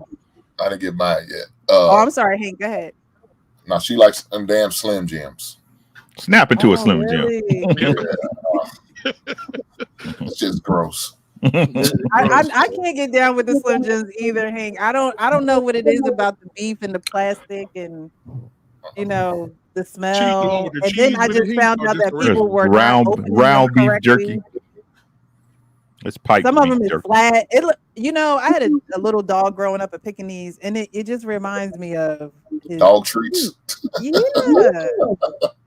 They just remind me of the bacon strips and I can't deal with the but to each his own. Some people love them Slim Jims, okay? When Them Hank get Slim off, she gonna Jims, say, and I "Oh, so remember you don't back like in my school, Slim people used Jim?" to get the Slim Jims and the combos. The My combos my was a huge my thing back in the day. my ex-wife used to eat dirt. She from down south. They eat white dirt down there in Georgia. Yep. He is absolutely This country. correct. He's not lying. They sell it in the general store. You can Are you eat being dirt. serious? No, I'm he's serious. absolutely correct. I'm from Louisiana. Dirt? You can eat dirt. People used to just swipe dirt, just eat it. Eat dirt. He's absolutely correct. God made dirt, and dirt don't hurt. She country. My ex-wife is Right. country. I don't know, bro. Go So look we're at their gonna inside. we're gonna Look at my dirt. transition. We're gonna transition on. Some men struggle with openness, vulnerability, and things of that nature. So I wanted to ask you guys, when did you feel safe with her, or how did she create a safe space for you, to want to marry her? Because not every woman can access or allow that to be something that they offer a man or can offer the man or have an ability to offer the man. So when did she do that for you? We'll start with Mr. He said. It was constant throughout, but it became evident, by the time I seen her level of vulnerability, just, willing to divulge her differences that she had with her dad. I was able to encourage, that relationship to be a lot more healthy. And at the end of the day, it was. But her family, the ups and the downs, and just the realistic side of her.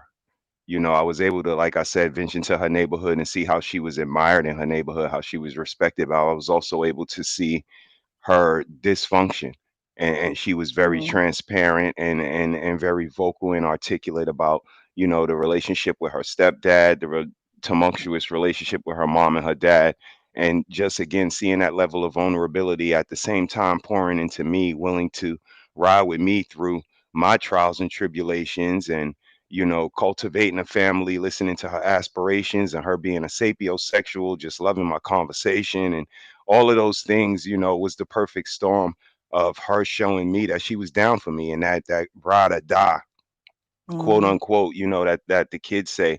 She was absolutely showing and proving that. And like I said, from her walking up to me the first day, offering to tie my shoe, to her proposing to me, like all of these things were components that just showed me that this lady deserved, this lady was warrant, this lady was, needing of a good man in her life, a permanent man in her life.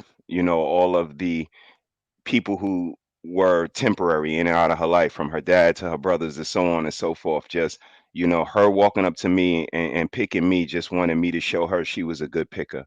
So her level of vulnerability just solidified for me that, she was deserving of love, deserving of a husband, and I wanted to be that for her. So it was the vulnerability for me. Okay, vulnerability, which is not easy for a lot of people. All right, Sir Hell, we'll just go around the bend with this one. So, Sir Hell, when did you feel safe with her? How does she make a safe space for you? To be honest with you, I never expected that. I never seen that, never knew what that was. I come from from a generation of men where our wives were not best friends. Like that's kind of like a newer age kind of thing. I came up with your wife was your wife, and then you had your boys. So I wasn't looking for a safe space initially. But as I've gotten older, we've got 4 kids, married for 60 years. Life has gotten more complicated. I've lost loved ones, lost brother, sister. What my wife has done now, safe is always under construction. And I think what happens is so many people do something for so long and they keep it there. And the maintenance that it takes to match your development, it necessitates that your wife sees you for who you are now and not continue to do what used to work because that's what's become comfortable. So I say that to say that safe is constantly under construction. And the way that my wife creates that safe space is listen. Like one thing the what made me fall in love and marry my wife and trust her was that I could talk to anybody, but very few people could actually hear me. And one thing that separates wives from girlfriends is girlfriends can repeat what you say. A wife takes what you say and she does something with what you said. The big difference. And so my wife, she hears, she calculates, and then she does something, and she can interpret my silence. And that to me is safe, because sometimes I need to be safe knowing that you won't agitate my silence to get me to talk when I'm still processing. And then when I process prematurely and I explode, now it's an argument, and then I shut down and I feel guilty. And then it creates a wedge between us because you try to get me to talk when I was still processing. So the ability to just listen and to not agitate me, but to create a place of peace. And when I'm ready to talk, baby, I'm here. So again, you don't get that, 19, 20 years old. You got to go through different phases of life to understand that. She needed to grow as well. And so I say that I can't say it happened at 18 or 19. What I can say is it has happened at some point every year. And I appreciate that, because my wife continues to build and to maintain that safe space, because safety is always under construction. So she's always growing in places to be safe. And that interpreting the silence, that was golden. You didn't say you was gonna come preach tonight. I didn't get that on the agenda, but I'm here for We'll be it. taking up our tithe and offering in a minute. Right. Somebody got the side in the basket. All right, Hank. When did you feel safe with her? How did she create a safe space for you? It was probably when she felt, I guess, was able to share some stuff with me. It's when I said, well, this would be a good time to test her out and see where she stands. And so it probably, I knew her since '94. I knew we knew each other in college, so we had a history there. So, but it was just about us now being together as a couple. It was probably about a year after we started. Well, yeah, probably about a year about that we started dating. Is when I felt comfortable, enough to be vulnerable and share stuff with her. So, about a year. A year. Okay. The actual King Smith, how about for you, sir? When did you feel safe, and how did she create that safe space for you?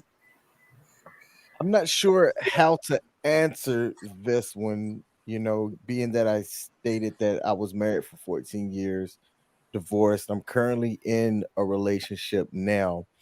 And in the relationship that I'm in now, we took a page from you, that the one thing that you say about being hot, honest, open, and transparent, like I live that now. And it's a freeing and a beautiful thing to be able to just be honest, open, and transparent with somebody. And if they receive it, great. If they don't, then they're not for you.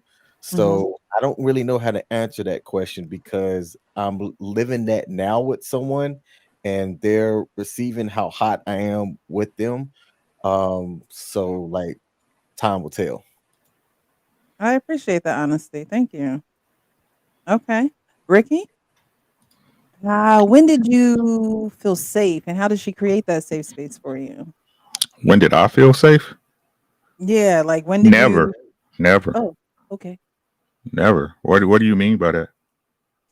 A safe space. So most men don't open up. I don't want to say they don't open up. It's something that they may keep hidden. They may not feel comfortable talking about certain things, and so Okay. it takes a while. It takes a while for that to happen. So I'm not saying that it's never happened, but when did it happen for you guys? When were you able to, It hasn't happened for me. It won't happen for me.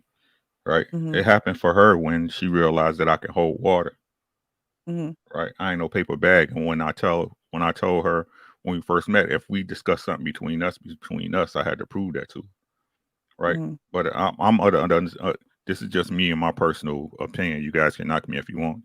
I'm under understanding some things you should never tell your woman. It's just some things you should never tell her.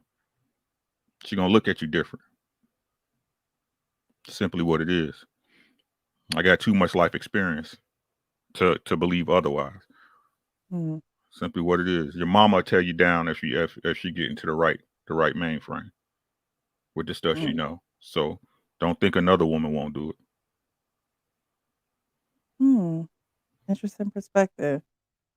Darwin, how about for you? When did you feel safe, or how did she create that safe space, and how did she create that safe space for you?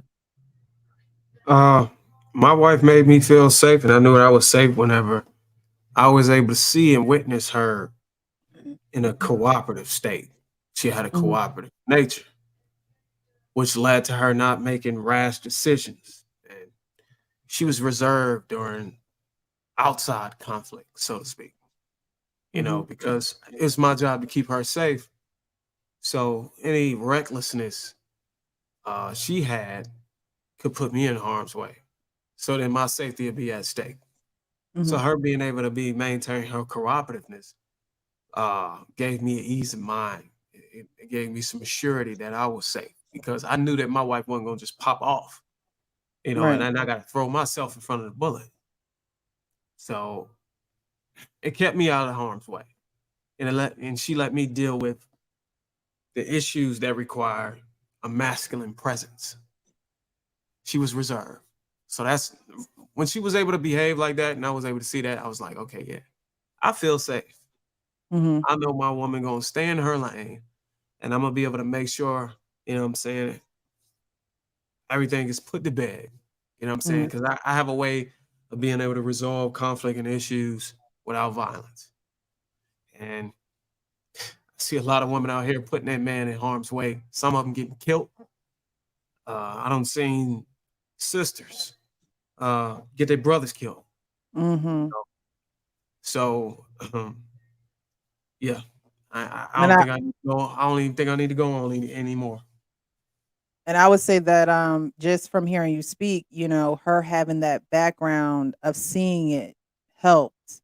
It helped her probably be able to regulate those emotions. And I believe I heard you say before, did she play a sport too? Yeah, so that Yeah, probably helped as well. We both met at Virginia State University. I was 30. She was no, I'm sorry. I got married at 30. I was 26 and she was just turning 21. I was about to Mhm. say, what the hell are you doing at college? Never mind. Boy, It's yeah, never We time too was were both late. hard, I on the gave brother. Never 30 too years late. old walking around Super this damn senior. kid. He was a super senior, boy. Professor and student. I was a non-traditional student at 26, and I was a ball. I was one hell of an athlete, and she was one hell of the athlete. And Trigger Mhm. stupid. one would say she was a track star. The way she had a body, boy. Mhm. And Lord have mercy, I So knew Yeah, that. I and have with a that I with have a that came discipline. I have a So what? question for you, Mr. Darwin. That sports mentality, that team mentality, how did you, if you did, transition that from, the team to your family? Oh man, I think that aspect of having a team mentality was important because long as we had one goal and we knew exactly that that's what we wanted to end up at. It didn't matter whether or not I was a better player or she was a supportive player. The only thing that mattered was, hey, can we get the trophy? So the team aspect played a really good deal in us being able to understand and be, that sportsmanship. You know what I'm saying? And hey, look, I'm the superstar these days. You the role player these days. You the superstar those days, vice versa. As long as we knew it and we was able to accept those dynamics, man, we can do anything. But now we got two more players that came off the bench. So it's like And they're gonna have their roles too. so All right. it's hardly no sleep now. All right, Trigger, y'all in the game all day, all night. Trigger Mike, when did you feel safe with her, and how did she, create that safe space for you? Um, wow. I mean, I don't really look at it in those terms, Mhm. but I will say, I guess this is more of a conversation related to trust. I don't trust blindly. I've Mhm. seen too much in my life to trust blindly, And I also believe that you trust people exactly for who they are. So I was able to relax a little bit once I see she was a great mom. And I can trust she's going to be where she needs to be for her kids and how she needs to be there for them when she needs to do that. She showed me that over time, that she pays more attention to that and she is focused on being a good mother. I was able to trust that about her. So I'm one of those types of people where, you know, I don't trust blindly at all. You literally have to develop it in different facets and areas.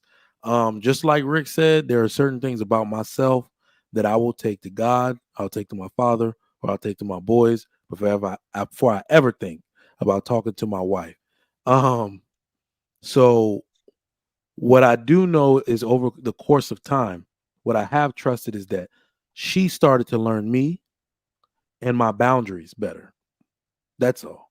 So in the marriage, you know, I think, as you said, Precious, in today's age, oh no, I'm sorry, it was Sir Hale. In today's age, so many women expect you to be their best friend. They were sold that Disney fantasy. Oh, we're best friends, and well, anybody thought of what if your man don't really want to be your best friend? Not in that way that they're talking about, right? I love my wife, and I love the fact that we can strategize to make awesome moves for our family. We can run a checkup together. We can save a bag together. We can do all of these things, but some men aren't opening up because they don't want that stuff used against them later.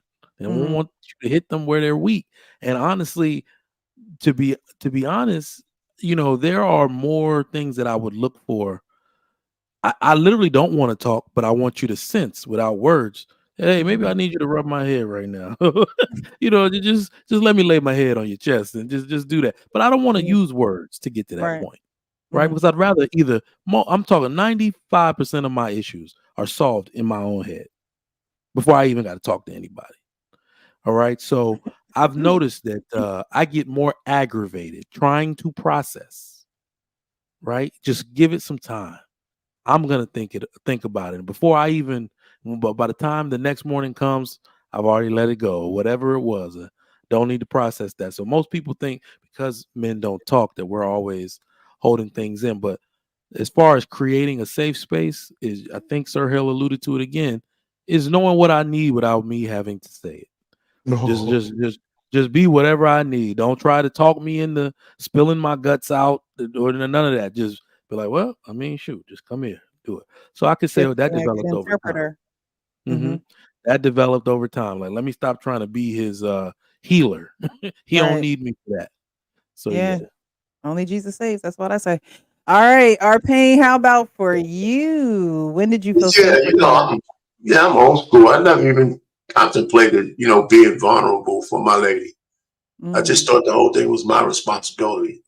But the one thing she does give me is, and I also don't believe in telling her everything. I mean, throughout 36 years, we had ups and downs, some financial things I had to take care of, family things I had to take care of. I never discussed those things with her. I just go solve them. If I always felt in my head, if I had to actually solicit my wife to fix something, then we're really in bad shape. We're really in bad shape. So and this all culminates in the fact that when she goes to bed at night, my wife, she's out in like 1 minute. I mean, I don't know how she does that.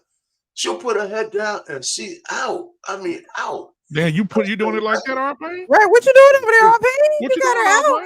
I mean, I would like to take credit for the real thing putting her out that way, but she done it with or without me. I told y'all. So she out, man. Boom. So listen. But the fact that she like that, I think, is the fact that I don't put any pressures on her. Right. So I mean, that's the way I am. I feel safe in terms of I know I can tell her stuff. I know she understands how I move. Like when I come home, she's not quick to throw stuff at me. When I used to come home from work, I could go decompress without having to tell her I need to do that. And that was from the beginning. She was never one of those, I need to know where you're at. I need this. I need that. I want to look at your phone and all this other bullshit. Right. So I never had anything like that. I'm just peaceful when she's around. Even when I'm not feeling good, if she's in a room with me, I just feel better. You Talk know, about I it. just feel better when she's around. Mhm. And so it's just cool. But I don't never really think I need to offload anything to her that's going to get her out of her peace. And like I said, if it ever came to that point, then our situation is really, really serious. You know, so let me just land it there. Why they clowning you in the chat, Arpain? If they start talking about sex, I'm out of here. Don't do that. Don't do that. Well, I want to put this out there. I found some Hey, information man, on let me Arpain. tell We you, I talked can about spin a this a good couple of sex weeks ago. yarn, man. So don't test me. Don't Arpain test used to be a stripper. They called him the continent. me. Oh my goodness. Look Arpain, at Mr. T-Pain, He you know. All right, Black Man Unfiltered, you're up, sir. When did you feel safe with her? And how did she make a safe space for you? I pretty much can piggyback on something Trigger Mike said about the kids. When the way that woman take care of these babies, oh my God. I just love it. But I also want to piggyback on something Ricky said. And I think Arpain is and somebody else. When we grew up, we were not taught to do that. We were taught as growing up as young men to never go to your wife with those things. It was two reasons for it. Two reasons would be, as already been mentioned, that she'll hold it against you, and if y'all have a disagreement, it may come up. But the second thing is, they said what Ricky said, they'll look at you different. My grandfather used to say, if you go to your wife or your woman talking about your problems, she's gonna look at you different. And she's gonna start losing respect for you. And so I remember hearing it from my dad, my granddad, uncles, and I just grew up that way. So I'm like Trigger Mike, you know, if something happens to have an issue, I'll do my best to handle it on my own. You know, I'll solve it myself and go from there. So. Precious, can I add something really quickly? I think most women, whether we like this or not, are terminally trustworthy. I think that it's been pumped into our head that our woman is going to be all of that for us. And it's a difference. Me and Black men, I could call Black man today and have a horrible day. And Black men could look at me having a horrible day, and we could literally compartmentalize and say, this was a bad day. He was out of character because this is a bad day. For a lot of women, a bad day is somehow an indictment on your character. And I think this is why a lot of women, particularly 90s, 2000s, up until now, say you wanted men to be more sensitive and men to be more open and men to open up and share with you. I think the problem with that is women were asking men to open up, but they didn't prepare to receive it. Like they didn't prepare for what they were asking for. And when it gets too ugly to process and it's outside of their purview of understanding, it's like it's used as a weapon. Like I refer to this scripture in Proverbs. I love this. This is my favorite part. Chapter 31, verse 10. It says, who can find a virtuous woman? For her price is above rubies. We get that. Well, verse 11 says something that I think is profound. It says, the heart of her husband doth safely trust in her. The heart of her husband does safely trust in her, so that he shall have no need of spoil. She would do him good and not evil all the days of his life. I think most men wish our wives could be our best friend. It's like we get to have sex with her, we get to love her, go on vacation. But when it comes to some of those real critical things in life, even the men who have some of the greatest wives, if that wife is not conscientious and she's not constantly working on herself, even the best of wives who have the best of intentions can weaponize a man's honesty and inflict a blow that he might go to work and get promoted, but that man might be bleeding internally for years with blood that you can't see. So I think a lot of men, I think we wish our wives could be that. But I think a lot of the older school men knew it. They just wasn't as poised and wasn't as eloquent in saying it. But a lot of women haven't been taught how to be trustworthy beyond what they feel in that moment, beyond the good times and how they feel and the hormones.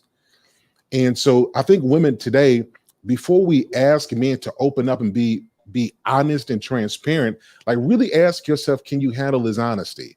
And could his honesty cause you to see him differently? And if that's the case, then you can't expect him to love you beyond how you see him.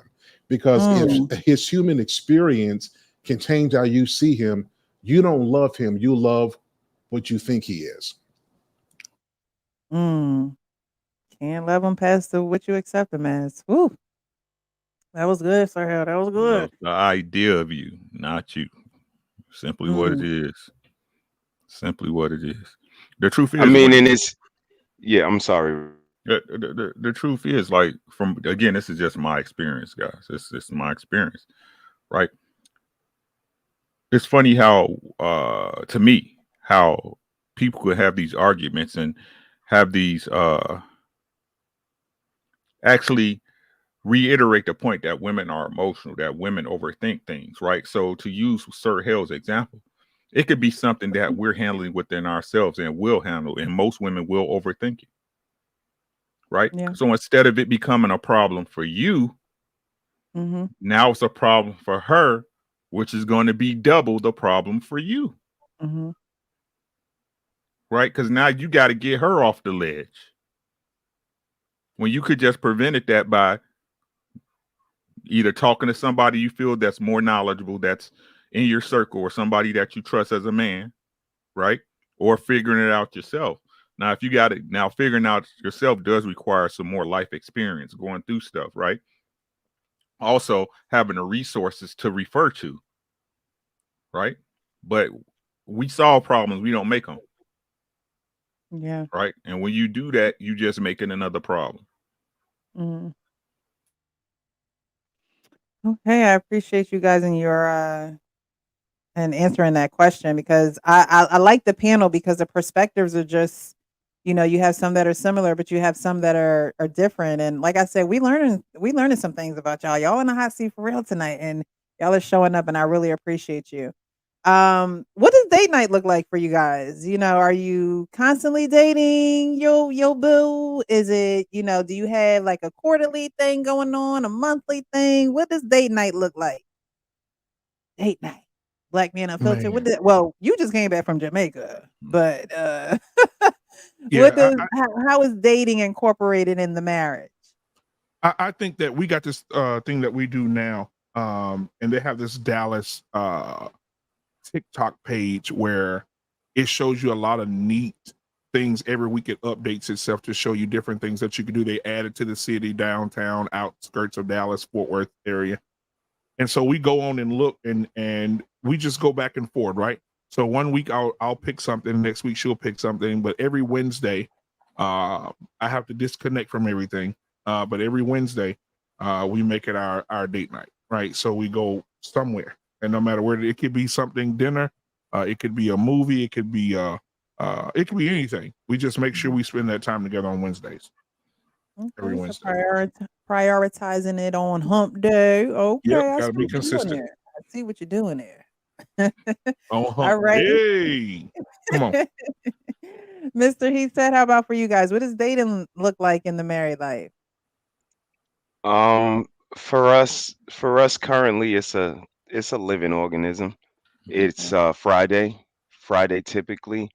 And it changes. But it's more like appreciation. The week that we have, you know, me going in to the office and working from home, and her curating this home and teaching my child. She's a homeschool teacher, so you know I get to take the teacher out and get a drunk a little bit. But Friday is the day, because you know I just want to appreciate her for the week, and it started when we were cultivating our relationship, and we had maybe two children, maybe.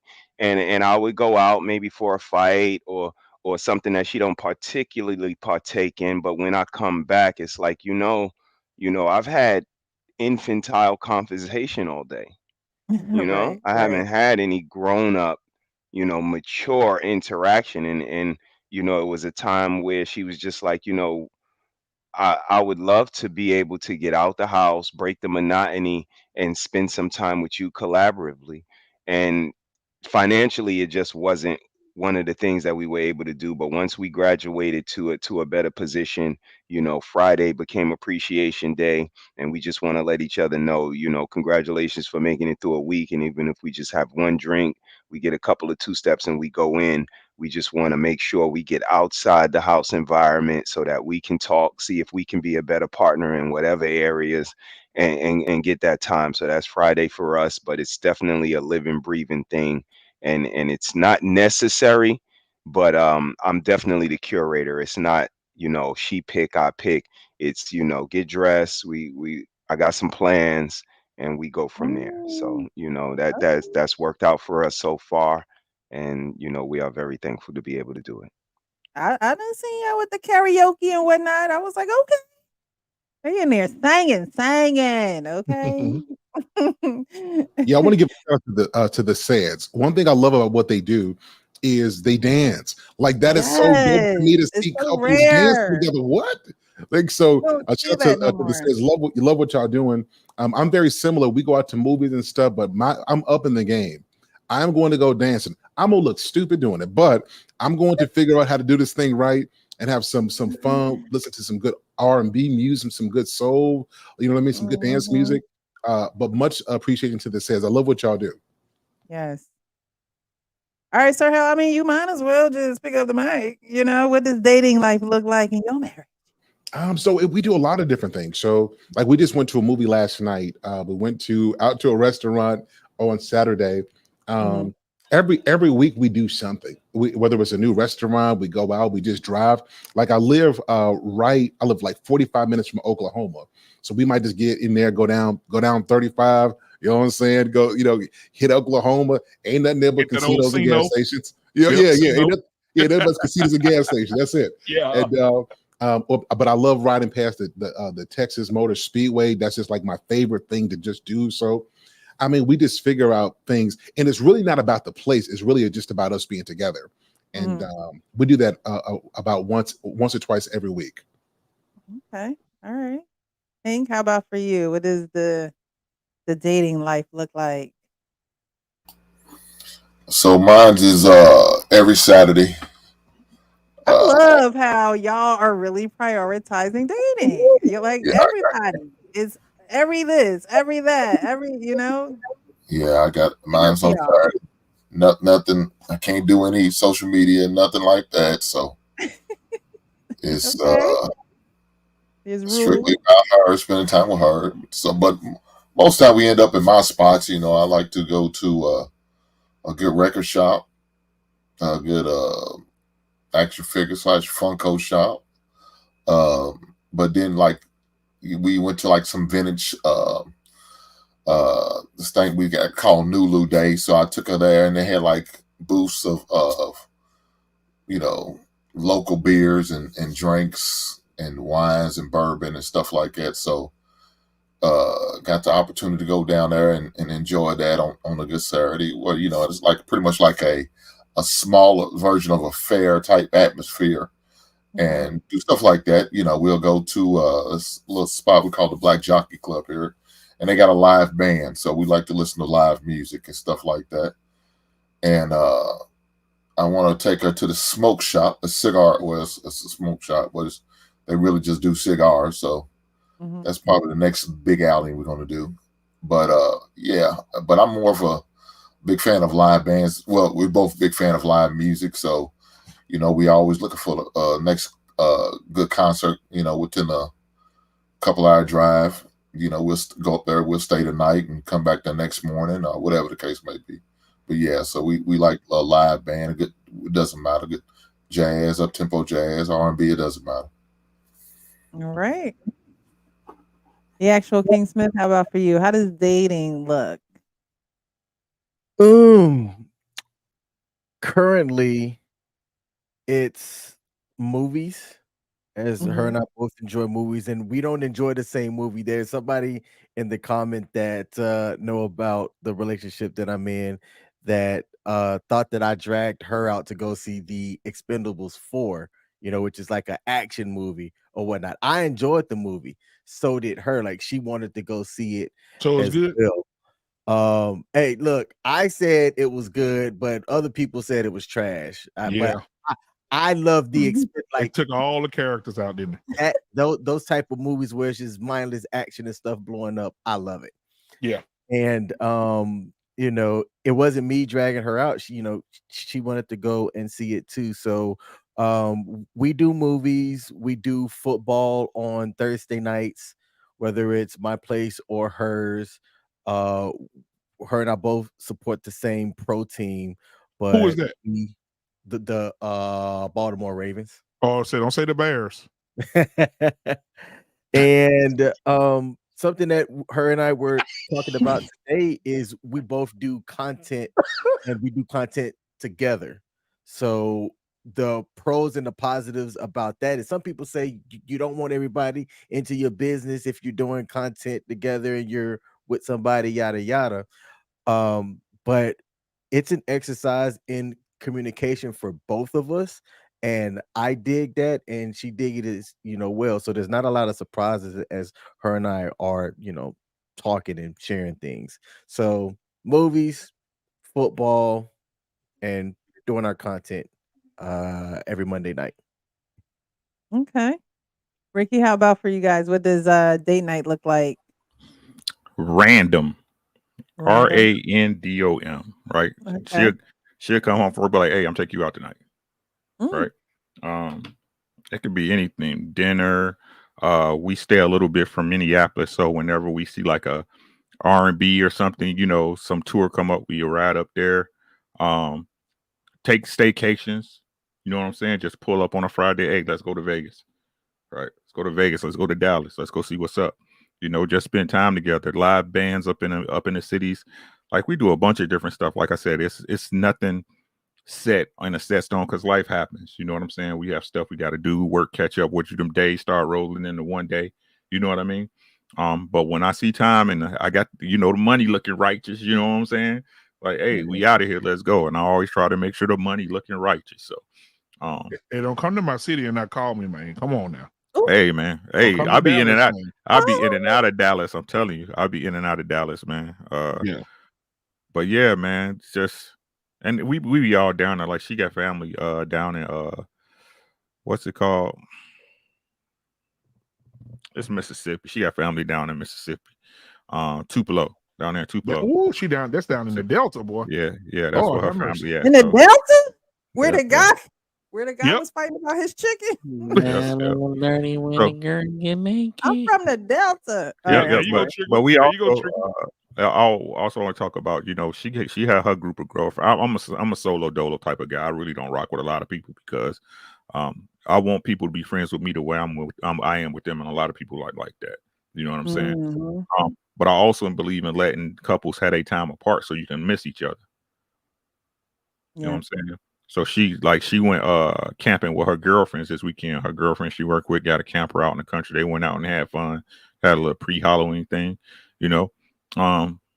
But yeah, you got to take your girl out, man. Show her you appreciate her. You know what I'm saying? And you should be taking him out too sometime. You work. You know what I mean? He shouldn't have to pick up the check every time. You know what I mean? So yeah, but it's totally random. We don't set nothing up. We kind of fly by our seats type of couple. When we want to go, we just get up and go if we got the time. So. And that's exciting. All right, Darwin, how about for you? What does date night look like for you guys?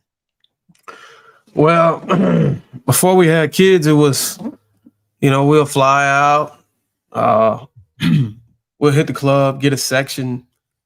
We'll get drunk, get back to the suite and see who's willing to do the freakiest, nastiest thing. But now it's more like a, hey, let's take the kids to the park. And the kids are asleep. That's what date night is now. So, date night. Get you some booty in the middle of the night and call it a day. That's it. It won't always be that way. I can't even get it out. Hopefully it won't always be that way. Trigger Mike, how about for you? What does date night look like for you? I'm on the same time Bruiser's on. That's really what it is. So what I really want to say for people who aspire to be married, get your head out of the clouds and be realistic. If you think you're gonna date with young children the same way you did when y'all were boyfriend and that's true. girlfriend, it's not going down like that. I believe one of the reasons for the high divorce rate is people aren't realistic about marriage at all. Yeah. And when I said I went into this knowing exactly, I went in too prepared. I was prepared. She wasn't. All right, I knew that these children are going to be our date night. Anything, barely, we can't do anything with them. And the funniest part is that I told her, I said, it's not even about me. You're not going to want to leave them with people when they're young. And she exactly how she was. Well, but no, maybe we shouldn't leave them. Maybe the babysitter, not right now. Like, that's how it is. So date time is anywhere, anyhow, anything. And it usually involves wine. We're big wine drinkers in this house. Our first anniversary was at Messina Hoff by it's a Texas staple type of winery over by Texas A&M University in College Station area. Been in the family over there for a while, so we went over there and then we just started learning about wine. But on Friday we went to a nice spot in Katy called the Cellar Door. Very intimate, live music, and Texas got a lot of Latino inspired stuff. So that dude, just imagine a old Mexican dude named Rodrigo on Arrigo. on a damn guitar. You already know that sound like Desperado. You remember that movie? Killing it, and his eyes closed. Just imagine it. So that type of intimate setting. We love intimate stuff, and we do love to dance, man. But she can't get me to go salsa dancing. My knees are bad, man. That stuff is work. You think you dancing? It's work. It is a workout. So we love that type of stuff, and we try to get out and do it as much as we can. We got to be deliberate about it. God be so great. Almost her entire side of the family has moved over here because of me. Because Wow. of the move I made, right? I moved to Houston 2013. Her sister came right behind her. Another sister came. Now her father moved down here. And all his kids came. I was like, oh, yes. So the babysitting situation is getting sorted out. Everybody wants to take the kids. Kids are a lot more independent. They're lovely kids, so they don't have any behavior issues. So, yeah, we're going to get out a lot more. But I got a 4 and a 6-year-old. We're just now getting to the point where she feels comfortable letting other people watch them, especially overnight. So, yeah, we're back into the swing of things slowly but surely. But I just want to make sure I leave a realistic statement out there. You're going to take a bit of a hiatus from the way it used to look like. In fact, Bruiser talking about he getting some in the middle of the night. Shit, I had to change to the daytime. That's you see what I'm saying? So, yeah, y'all will be tired when it come these night times, especially Friday. If y'all go out on Friday, good for you. I can't go out at the end of a work week. Catch me on Saturday. All right. Our pain. What does date night look like for you guys? Yeah, if I can stop coughing.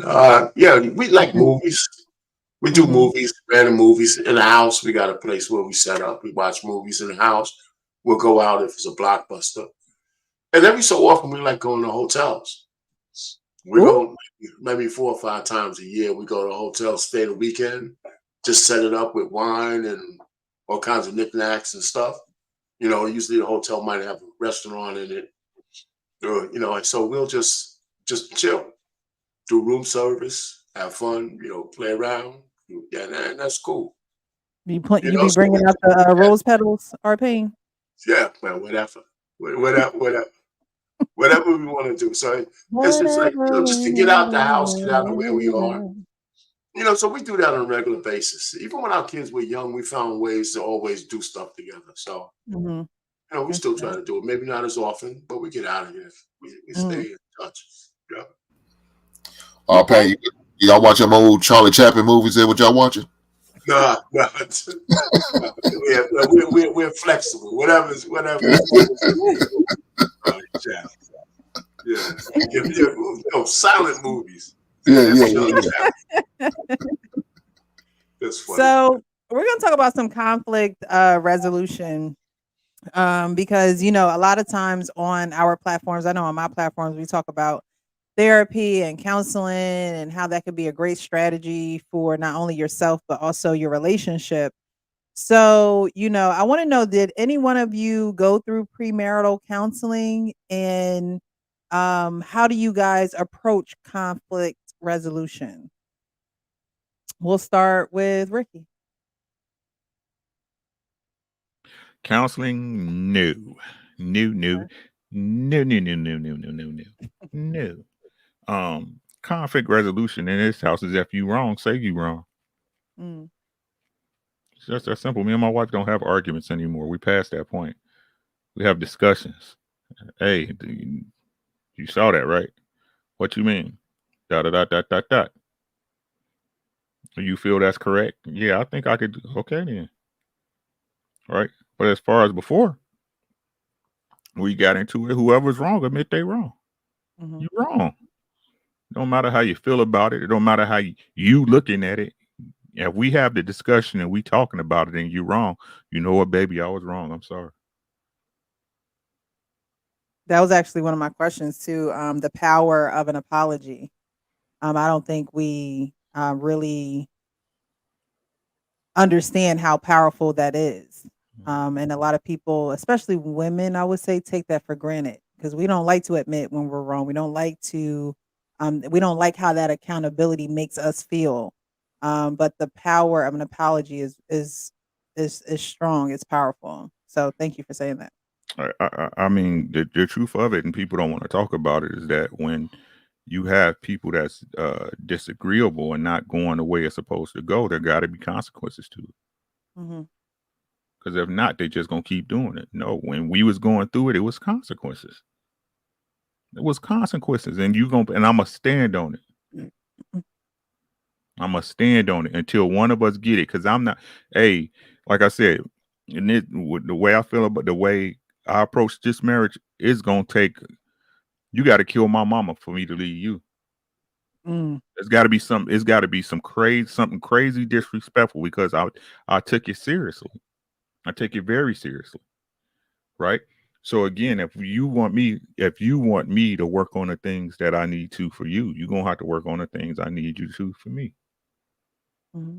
And I see B Love said, Ricky, how do y'all get to where you are? We got to where we are now because I consider her feelings the same way I would want someone to consider mine. It's just that simple. Or because you know how to box. No, I'm just kidding. no, right? No, I consider her feelings the same. That now, again, that has nothing to do with, let's say, a certain decision that needs to be made for the right reasons. That's different, right? Mm-hmm. But I'm talking about when it comes to when my ego and my huff is brewing up. Right? This is what y'all got to understand, right? In a relationship, if you want a relationship to work, the one thing you have to kill first is your ego, or your ego will kill your relationship. It's going to kill it. It's going to murder it where it stands. You got to think of that person the way you think of yourself. Otherwise, it's not going to work. Or better yet, you thinking it's working, but what you really doing is cheating yourself out the relationship you're supposed to have. Mm. And those relationships y'all seeing, y'all be like, they've been together for 30 years and they just broke up. Yeah. Because they was faking the whole time. Being somebody, as where Sir Hill said, being somebody that they wasn't. So kill your ego and everything else will work all right, man. Just be honest and be real with it, man. Right? That's all I got. All right. Darn, how about you? Conflict resolution and premarital counseling. Did you guys go through any premarital counseling? And if not, how do you approach and strategize conflict resolution in your relationship? Well, I was fortunate enough to have in-laws that were married for a very long time. So I wouldn't say I would say it's premarital counseling, but not from a licensed professional. Mm-hmm. So we would get our talks. We have conversations, discussions with her parents, and they would help us get through issues that we couldn't get through together.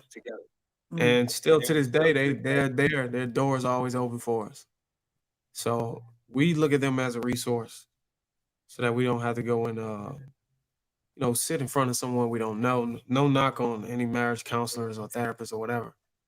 But I think we're very lucky to have her parents in our life to be able to be somebody to mediate for us whenever we got challenges that we can't get through together.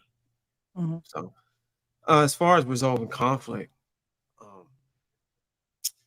I mean, we talk it out. I would be a liar if I sit here and say that the conversations is easy flowing, but you know, what I try to do is just try to get her to understand that, hey, look, a lot of times it's her emotions.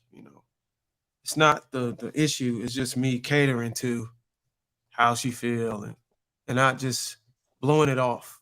Because what I tend to do is, I try to get more logical and be like, okay, look, this is the problem, this is the solution. All right, move on. But I think a woman, my wife specifically wants you to hold on to it and let it dawn in, let it go through your blood veins a little bit and just let it nurture in your body on how this made me feel. Now, I don't know if there's a lot of females like that, but the one I got, she wants you to, really take your time and embrace the impact of how it's, made her feel negative. Besides just saying, oh yeah, okay, and just blowing it off and going on my day. So I would say I got to be a little bit more sensitive. I have to show a little bit more sensitivity to, the things that, may upset her. Mhm. And I was struggling to deal with that because I wasn't shown any sensitivity as a child. Mm. When I grew up, I didn't even grow up with my mother. My auntie raised me. My father wasn't there. So, when everybody got Jordans, I had the LA Gears. So the sensitivity for me wasn't there. My feelings were hurt. So I learned to fuck it. And then to put the icing on the cake, I went to Uncle Sam.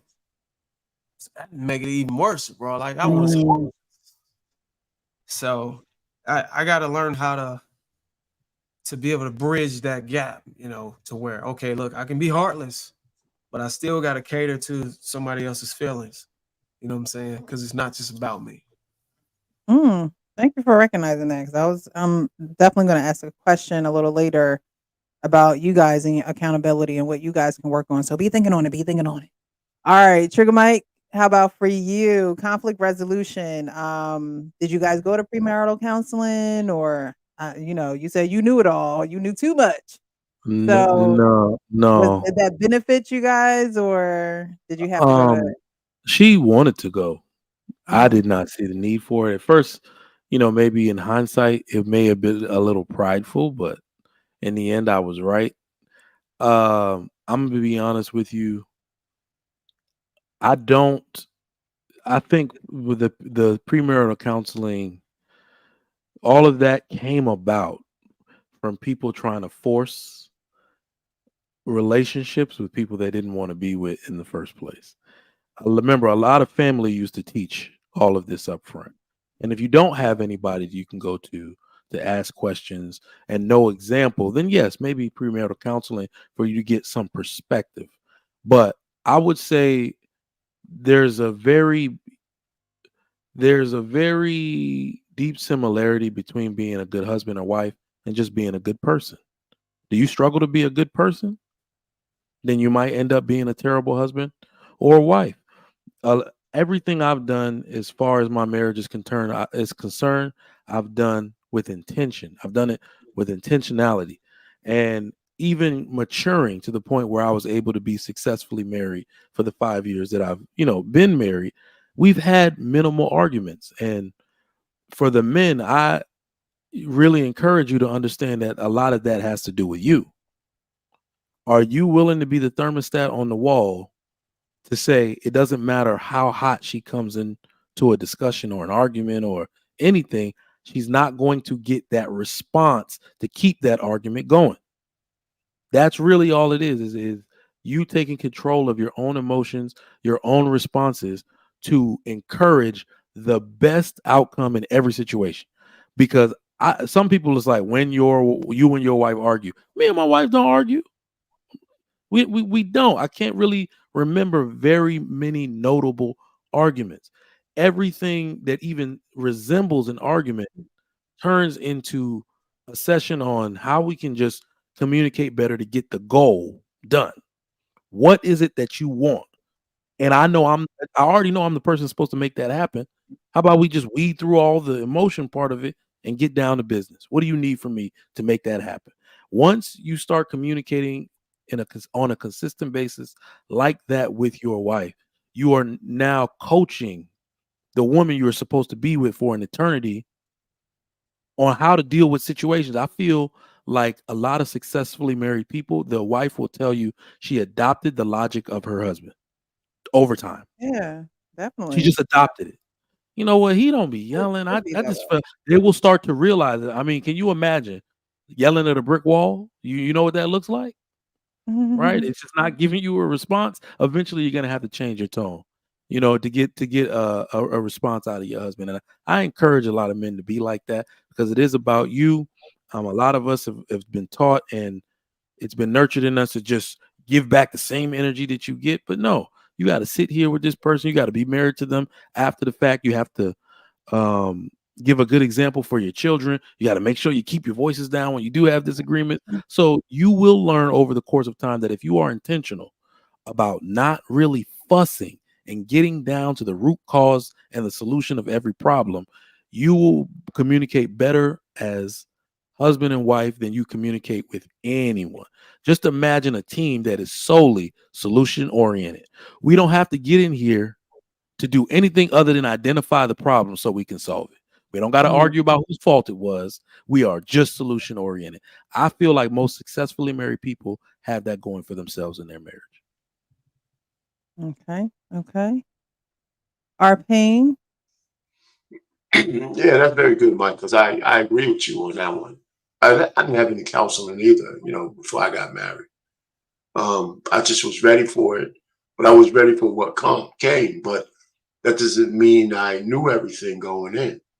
I mean, in my interactions with my wife, there's a couple of times I had to learn how she would handle my direction or handle our conflicts, but we never really had big and bad ones. But what I did know is that I couldn't curse when I talked to my wife about anything. Even if I was dead right, as soon as I drop an F-bomb, the conversation is over, meaning nothing I said after that would get through. Right. So it's one of my learning things when I deal with her, because she doesn't curse, she doesn't do any of that. So we were having this dispute over something, right? And then I lowered my tone and I made sure I didn't curse at all. And I swear, this was so funny because after a second, she knew what I was doing. She said, "You're trying not to curse. You're trying not to curse." She got mad at me for not cursing. So she could just like walk away, I said, "That's right. I'm not." And we just started laughing. So whatever we were talking about, it was over. After I just started laughing, I said, "That's right. You don't want me to do this, so this is how we're going to talk from now on." And so it's kind of funny, but it was a learning thing. I knew how I got a better understanding how to communicate with her, and she was right. We didn't have to go that path to get things done. And if we want to get something done, what do you need to do? What I need to do, and let's just go ahead and work towards that. And so that was one of my learning things. I never forgot that. It was pretty funny. It was early on. But yeah, so we didn't have any kind of counseling, but we just learned things as we go. And I used to read some books. I understood that our marriage was the center of our relationship was the center of our marriage. The kids had to be under that umbrella. They never became the focus. Well, marriage always was the focus.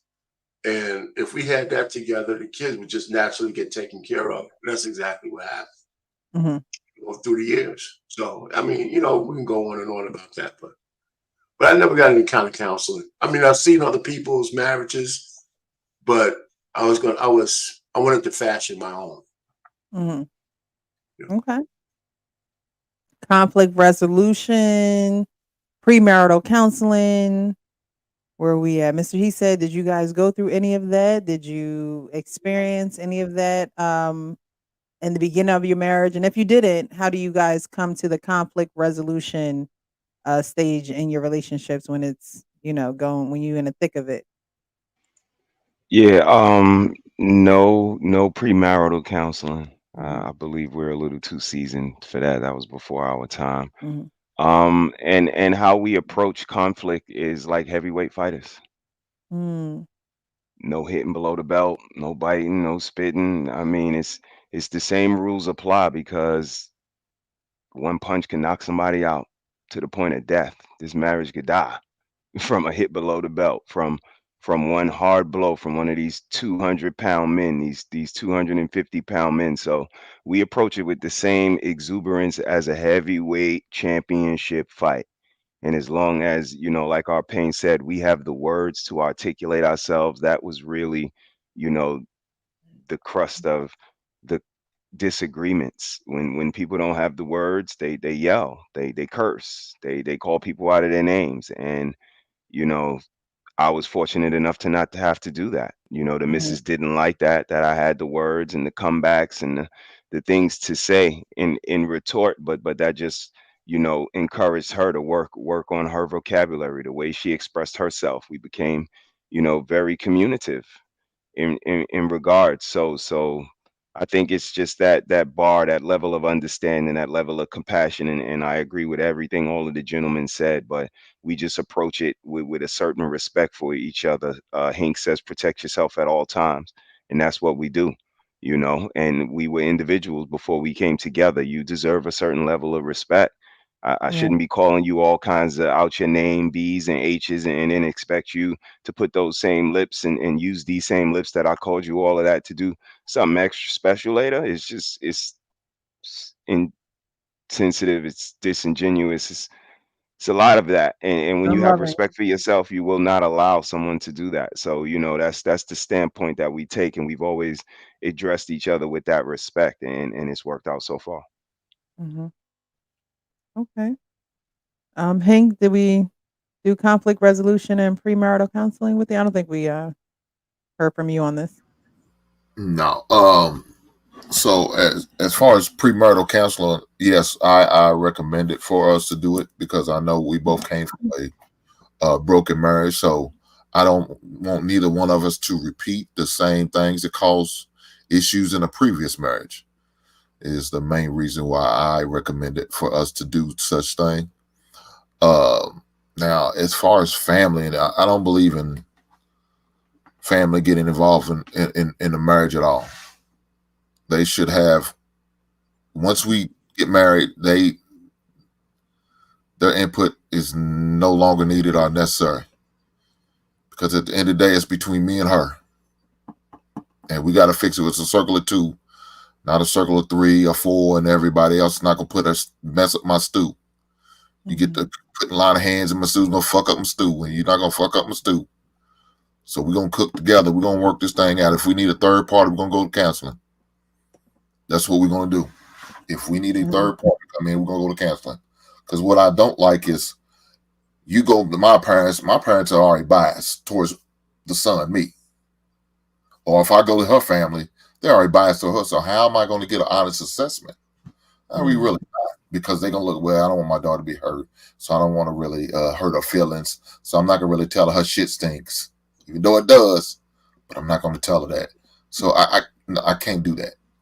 So I don't believe in family in involving themselves. And people are like, well, what for your son? I said, I will coach and I will educate and I will teach my son all the way up to the day he says I do. Once he says I do, I said hands off. I recommend to him and his wife talk it out. If they need to get a third party, get a counselor, go to therapy. If that's what you need to do.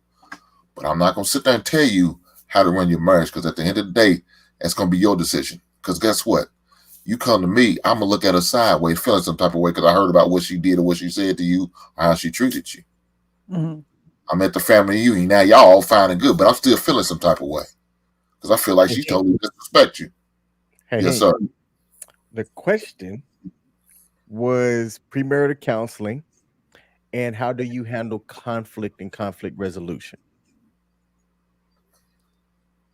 Oh, I thought I answered the question. I said I will go to. Yeah, he suggests premarital counseling. Yes. He was talking about how he wouldn't, suggest As far as family. Yeah. And so I wouldn't do that. Now, how do we handle any conflict? Well, that's the conversation we got to have. Me and her, we're gonna have this hard conversation, a tough conversation, need be, and hopefully we can work things out between us two. You know what I'm saying? Like I said, I don't believe in family getting involved. So if it's something that we can't work out, then we're gonna go to therapy. We're gonna go to marital counseling and get this thing worked out. So maybe it's something I'm not seeing. Maybe it's something I'm not recognizing, and that my counselor can help me recognize what I'm not seeing, or maybe have some type of clarity on what she's trying to say. She just don't know how to express it in a way that I can understand it. Mm. So that's how we would handle as far as the conflict resolution part of it. Come on, King, you trying to interrupt my game plan now. God damn. My bad, brother. My bad, my fellow light-skinned bearded guy. Oh, King, okay. did you go? Did you I go did not, on this but one? I don't know what I could contribute to this one, so I'm going to say pass. Okay. And if I may, I think for you, as far as conflict resolution, you're incorporating the hot, honest, open, and transparent. And I think in conflict resolution, we do have to be honest, open, and transparent, because I think Ricky said it, that a lot of people are walking around here fake. They're not being honest about those things. And a lot of people don't resolve conflicts in their relationships because they're not willing to be honest, open, and transparent about what's going on, or how they contributed to it, or what can be done differently to move past it. They rather just stay in that funk, and nobody really wants to be there except for the people who don't want to change and don't want to realize that they need to change. So you know, you're starting to be hot. That's a way to, fix conflicts, because you're already opening the doorway for honesty and openness and transparency. And, no matter what happens, at least you can say you gave it your all. You ain't leave nothing on the table. Um, so I wanted to ask you guys, what's the best advice? What's the best marital advice that you have ever received? And then we're going to talk about the gender war and if we think it can be healed. But as far as marital advice, is there marital advice that you received that was like really good? What's the best advice that you ever received? Well, I know for me, the best advice I ever received was don't let family get involved in your relationship. Mm-hmm. I've seen it way too many times. Mm-hmm. And I got a questionable future sister-in-law that I definitely don't want to do anything to ruin my relationship, because I've seen how she affected my lady's ex-husband's relationship. And so I don't want nothing like that. So don't allow family members to be an overwhelming influence in your relationship. It's probably the best advice I got. Okay. Mr. He said? That's easy question for me. Any boy can please a million women. It takes a man to please one woman a million times. Okay. Yeah. Pivotal, operative, and just let me know, that consideration is what's important. That consciousness is what's important. And I take that near and dear. I regurgitate it at every wedding I go to, and it gives the groom a whole nother perspective, because again, we think quantity Mhm. is where it is, but it's not. It's quality. It's quality.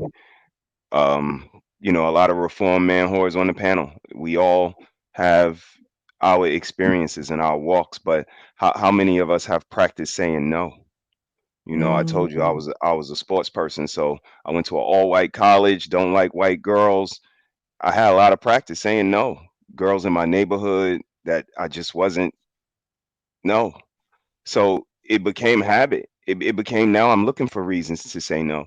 And based on the conversation I hear, it's just so many men just find themselves in this vulnerable spot, this weak spot. It was 3 in the morning, the lights was dim, I was full of Henny, whatever the case may be, but they just don't have any practice saying no. Mhm. And I think that that's the operative difference. And practice makes perfect. Practice makes repetition. Practice makes things easier. And fellas, practice discipline. This is what all of the fellas on the panels and for the last 2.5 years been telling you. Focus on yourself. Focus on your finances. Focus on your you know focus on yourself, fellas. You are worthy. Marriage is something that we definitely do better in. We live longer, we make more. It's a lot of pluses, but we have to understand and vision ourselves worthy of it, and consider that we have a aspiration and a side and a picture and a story to tell on our half of the marriage as well. So this was an amazing panel, fellas. I appreciate each and every last one of y'all. Y'all know that. I think I've had the pleasure to grace each and every last one of you guys' panels, but I appreciate what you guys say. I take it near and dear, and I look forward to hearing from you. And Precious, I appreciate you. I scream you out any chance that I get, because you Thank are one of you. those ladies that I appreciate, I admire, and keep doing what you're doing. I gotta go now. It's getting late. I gotta get up early. But Mhm. thank y'all for having me. Arpain, Definitely. Trigger, King, Hink. Y'all Thank brothers you keep so much, doing what y'all Mr. do, man. And all the brothers that were up here and everybody in the chat, man. Thank y'all for having me. Thank you, Mr. He said. I really appreciate you. I appreciate Mrs. She said as well. So you guys have a great evening. Alrighty. So we're gonna get to no, we didn't finish this question, right? About the best marriage advice you've gotten. Yeah. Yeah, I was trying to think of some advice Any that I've heard that's worked for me or that I've seen work, and I can't think of one, nothing? so Not coming I'm up with out. anything? Yeah, I'm out. Okay. Okay. Yeah. So I'm paraphrasing or kind of putting it together. It was more of a monologue, not just one piece of advice. But if Mhm. I'm summarizing it, is don't choose being liked over being ultimately right. And what I Mhm. mean by that is, as a husband, there's certain instincts that I have, and certain trust that needs to be given to me on what I say to be ultimately true. And what I mean by that is, if there is something concerning, let's say, the children's safety, and what you'll notice is that a lot of wives will, when they want something, especially if their kids want it, and you're having disagreement as parents, what most of these punk ass husbands do is they'll acquiesce because Mm. they don't want to be disliked within their own home. They don't want to be disliked within the group that's present.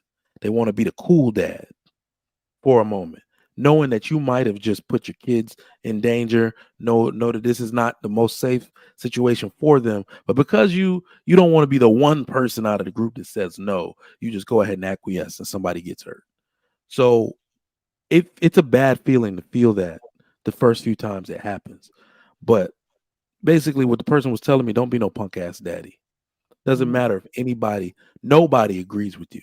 You have that instinct for a reason. And a lot of black men today are inundated. You heard it on the panel tonight with women all around them. His wife got a bunch of sisters and they all think they're right. They all think we should just do it. What's the big deal? Y'all don't see the situation like I see it. In fact, Mhm. take your kids to go see it. My kids aren't going. They stand right here with me because it's not safe, right? So men have to be rigid.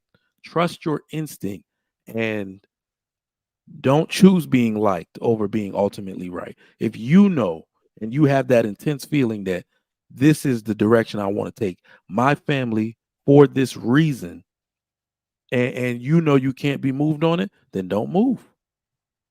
Right? Everybody's gonna have to respect it. So I've done that on such a consistent basis. Like I said, my wife started to be able to see danger the way I see it. Mhm. Right. So it's like Right. you're teaching people what exactly your instinct is for. And then there are times where I need to rely on my wife instinct too. Women have a maternal instinct. y'all are pretty much emotionally and mentally bonded to your children. So maybe I'm Mhm. being a little too hard on the children, and I need to lean on her instinct to say, oh, maybe I shouldn't have yelled that hard. All right, I'm gonna go apologize. Right. So it's a symbiotic type of experiment that we're doing. But I do a lot of these punk ass daddies out here. If you think your daughter shouldn't be wearing something, don't acquiesce. Right. Or go change, right? So because you know the way the world works, you know what men are looking for. You know, you just put a target on her back by letting her walk out the house that way. So yeah, that's all. Just don't choose being liked over being ultimately right. Mhm. I would agree with that wholeheartedly because my dad sure enough didn't care if he was liked. Okay. Arpane, how about for you? Yeah, Best marital advice you've ever received. I didn't get any marriage advice from anybody. Okay. I'm thinking about all the folks that I know who were married. I don't think I had any conversation with anybody before I got married about anything. You know, when I told people I was getting married, they said, "Oh, congratulations," and that's about it. Mhm. So everything I learned, I learned all along the way by looking at other folks, but no counseling, no marriage advice. It's funny. I mean, my brother got married early, but he got a divorce early too. Mhm. Um, but no, it just didn't happen that way for me. Okay. So this whole show has been about marriage. It has been about who you were before you were married. But now we're in 2023, right? And we have these gender wars. Do you guys think that there is anything that is going to heal the gender wars or close the gap a little bit further than it's closed? Well, I don't think anything's, Go ahead, I Mike. do Uh-oh. you think that there is anything that can be done on the woman's side and the man's side that will close the gap a little bit, closer on us getting back to love instead of All right. separation, isolation, Let me give you a little bit of this African cynicism, okay? About to get a little cynical up in here. No, there's not anything that can be done because we Mhm. went from a period of things being done to us in the black community to people now doing these things on purpose. They're Mhm. choosing a life of independence. They're choosing a life to have influence over the community and their children without the influence of their man, right? So that's now a choice. The government's not doing it to you. It's a choice. You're screaming it from the rooftop. INDEPEDENT, right? So this is how cynical they are in my home country, all right, where I'm from. When you make choices, you then have to suffer from them. If the change you want to see is actually ever going to come about again for people that look like us, people have to suffer from the choices that they've made. We can't save them from it. We keep Mhm. trying to. We got like some kind of, especially the men, we have some kind of savior complex for black women. But I'm telling you, it's not to be a pessimist or anything.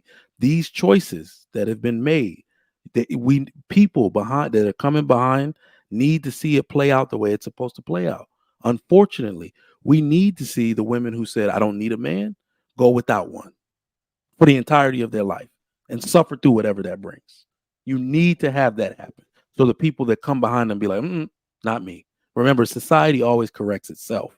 We don't Mhm. necessarily have to impose our will to correct it. We think we're just doing it because we want to be good people. We want to be seen saying that we were opposed to this behavior and that we were family oriented. But everybody that made a decision to embrace this type of toxic mentality and ideology, they're going to need to suffer the consequences in order for us to get all change in the community ultimately.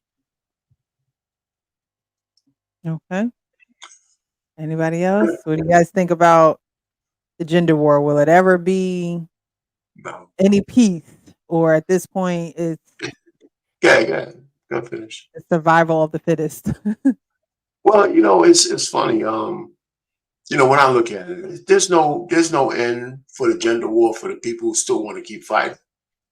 Mhm. I think both men and women have to understand that uh, the nature of the game has changed, but the nature of people really hasn't. It's just the tools that everybody uses to abuse one another has changed. Technology and everything else. There's still women out there who want to be married, even though people say they don't want to be.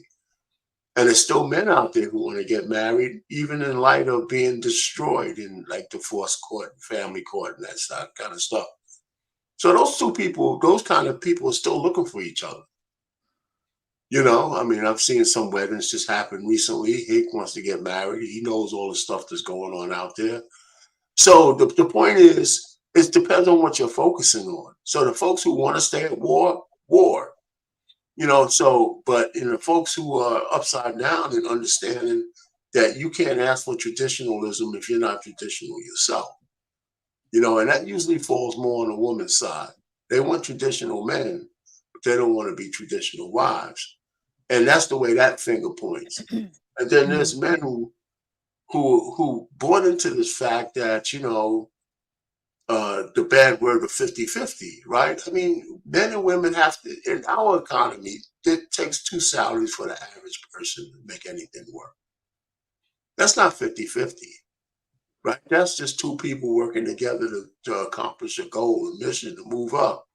But somehow that got bastardized into saying, listen, if I want my wife to chip in financially, then I shouldn't ask her to do anything else. Or I shouldn't have control, right? Men don't say their women are partners. Women say that. I wish my wife would call me her partner. I'm not a partner. I'm her husband. Right. You know, so it has a connotation that it was just like buddies in this thing, like business partners. But then again, that's a mindset, right? When a person's talking to you as, you know, when women mention the word partner, that's telling a man, and sometimes men miss this, that she looks at you like a business arrangement. That has partnership has nothing to do with love and affection. She's looking at you for what you could provide. And a lot of guys miss that. But the war is not going to be over because the powers that be don't want it to be over.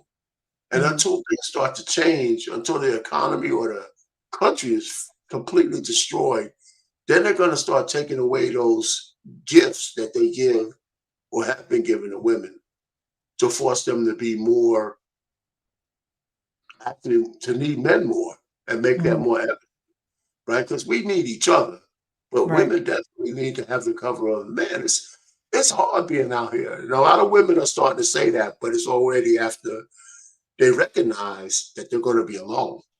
You know, and when I say alone, there's going to be a lot of men alone, but nobody gives a shit about that, right? You know, And it's not good for men to be alone. Yeah, so when women start to get on these internets and talk about I'm 45 and nobody's checking for me, well, you know, you brought it on yourself. See, that accountability now comes there. So yeah, the war's never going to be over. But I think I think we should just get tired of talking about it and move on to people who actually want to cleave to each other and want to know they need to both do whatever it takes to make a marriage work. Right. And then we need to bring back, you know, the meaning of the vows.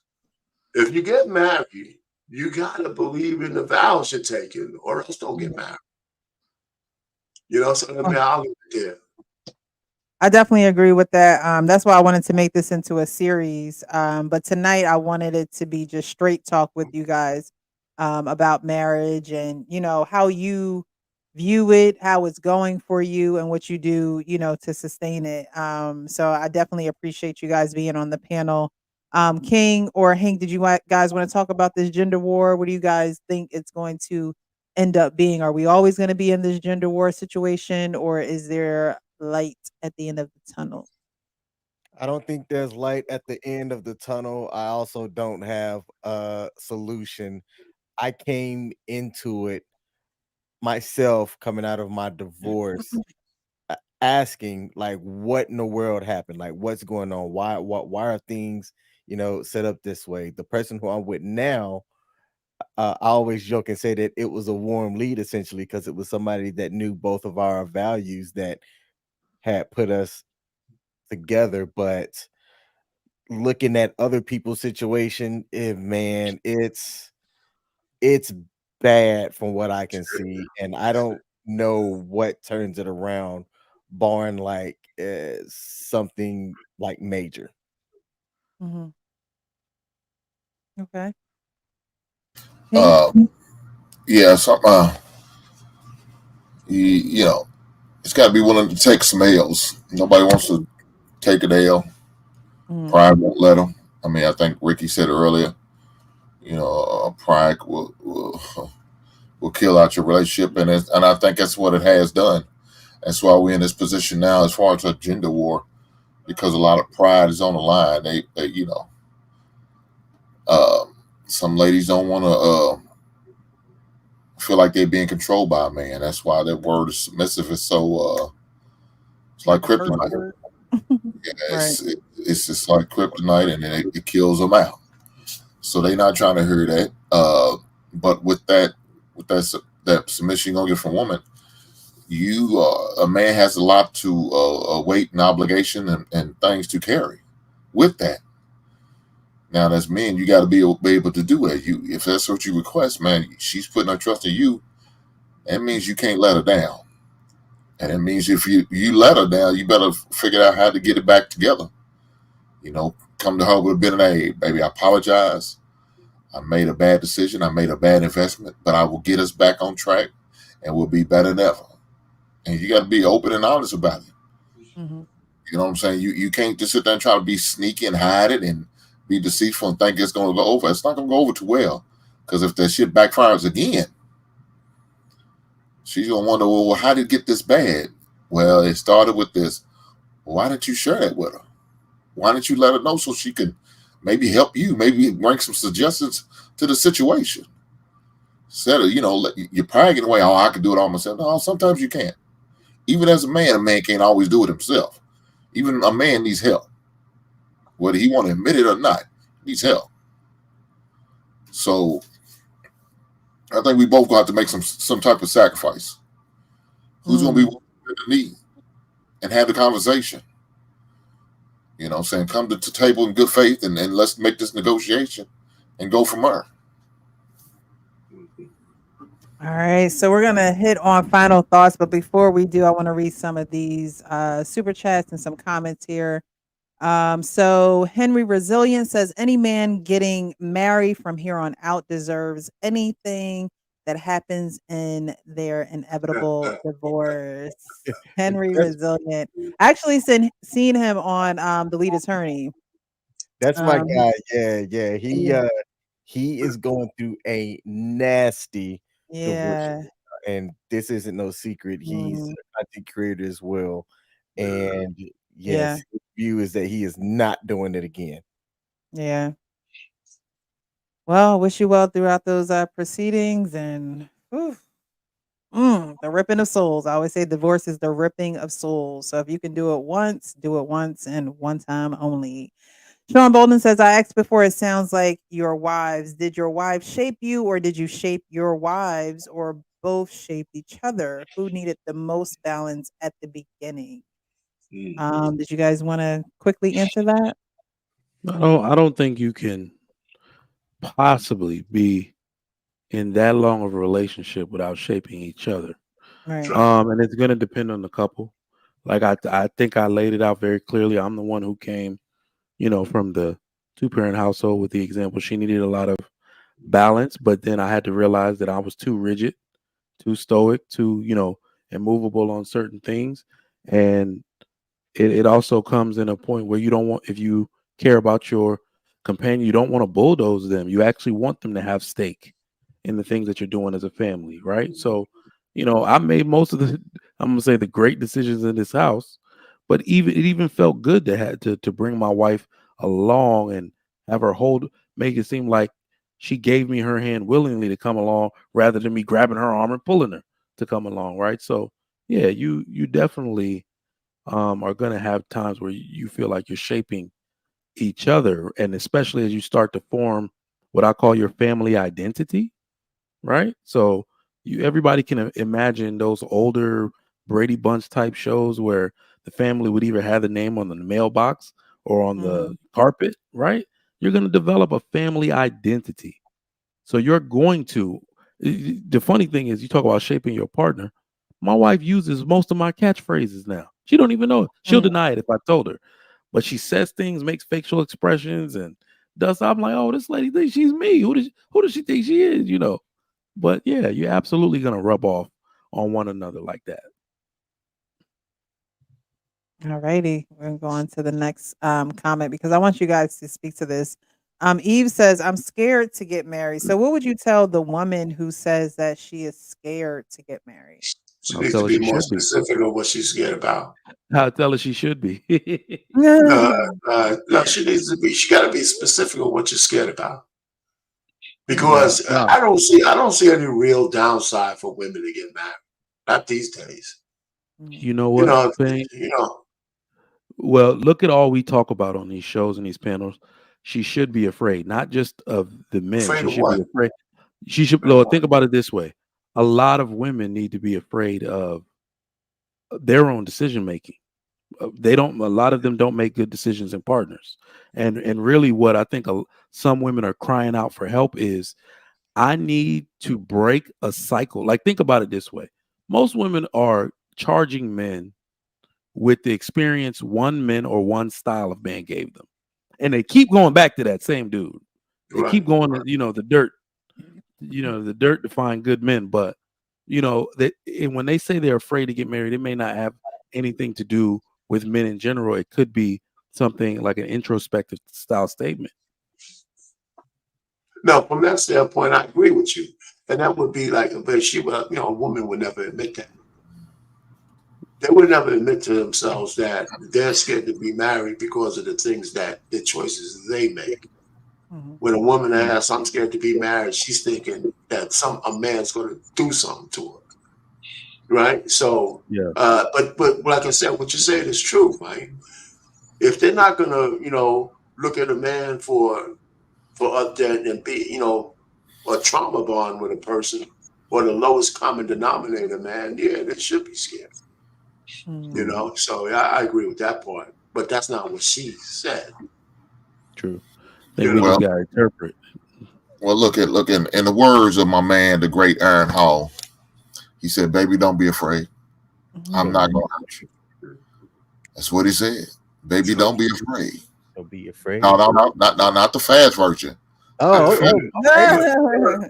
I'm talking about the slow version, the love making version. I'll be playing it tomorrow on AMP Radio. I promise you There that. There you go.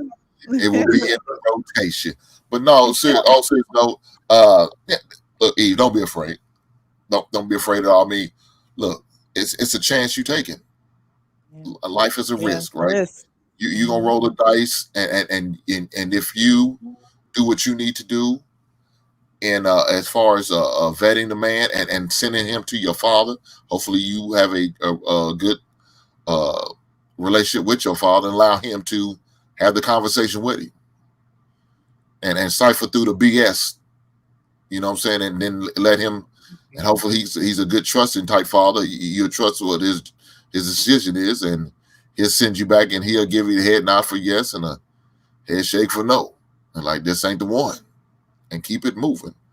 But look, if you're worried about losing material things and some people, how about y'all talk about a prenup? If that's what you're afraid of, if that's your fear, I don't know. Like you said, it's not very specific. It's very vague what it is. But if that's what it is, hey, talk to him about a prenup and go and get that thing going, and then go from there. But I'm not a fan of it because I feel like you pretty much setting yourself up for an exit plan any given moment. I don't believe in that, but some people need the help for their fears and put them at ease. So if that's what it's going to take, I advise you to do what you need to do it. But get that experience, and I'm sure you're going to have a successful marriage. You know why? Because you come to the basement. You rock with me. So you got a chance. Yeah, I see Eve's name every now and again on some of my posts, and I would say there are some things she's inquisitive about. She gives her opinion about. It's crazy that women are scared to be. It's not crazy that they're scared to be married. I shouldn't say that. But it shows you where we are in society when it comes to trusting the protection and the provision of a man. You know, to say that you're scared to do that um, means that there's apprehension there, and then you have to figure out, like our pain. He said it perfectly. What exactly are you scared of?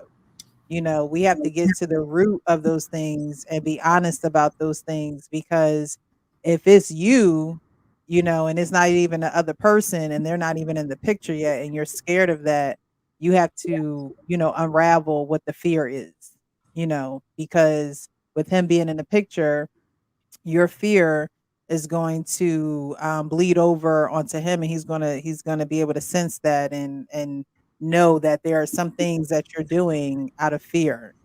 So I do appreciate Eve's perspectives when she comments. I don't know, I want to get together. I want to get the ladies together. I used to do ladies night on Wednesday. We may have to bring that back or do like a I don't know, every other Wednesday ladies night, because um we shouldn't even be walking in fear. As a woman who wants to be in a union with a man, and I'm not saying that we won't be fearful, but we have to walk in faith as a woman, as the lesser vessel. You have to walk in faith. You have to submit underneath of a leadership where you're going to walk in faith. It to me, it's part of the package. But it's not about me. Okay, so we have this next super chat. $4 information man show says respect to you and the panel. We had a lot of people come through tonight in the chat. I appreciate you guys for sharing this live as well as getting the word out there that we were having it. It's definitely not going to be our last one. Next time I do want to have like supporting videos and things and break the show up a little bit. But I wanted to get to the root of who you guys were. So that when we do come back up, if you guys are in the rotation of men who want to be involved in this marriage vow series, that people have a little bit of background on you, so they can understand your perspectives a little bit better. So we're going to end off with the final thoughts. We've been on here for about 3 hours. I can say, though, the Eagles won. We got another W3 and Eagles, go Eagles. But final thoughts, guys. Go ahead. Final Well, thought. I guess I go first since I'm up first. My main thing I'm gonna say, like I always say, black man, protect yourself at all times, man. Do what you got to do to get your mental right. Whether if it means you got to get on somebody's couch or somebody's Zoom meet, man. Get your mind right. Make sure you get your blood work done. Your A1C in order.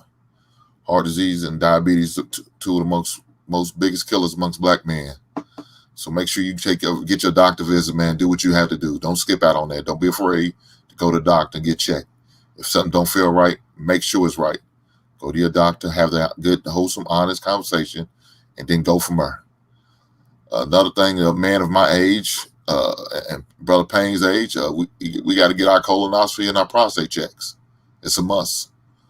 Colon cancer is a mother, man. I seen what happens. My great-grandfather passed away because of colon cancer, and I seen what it done to him. Now, if he had been on his job, he could have got that dealt with sooner and got that taken care of, but unfortunately, he didn't. And so he had to suffer the consequence because of that. But that made awareness in my life, so, hey, I can't do this. So take care of your business, fellas.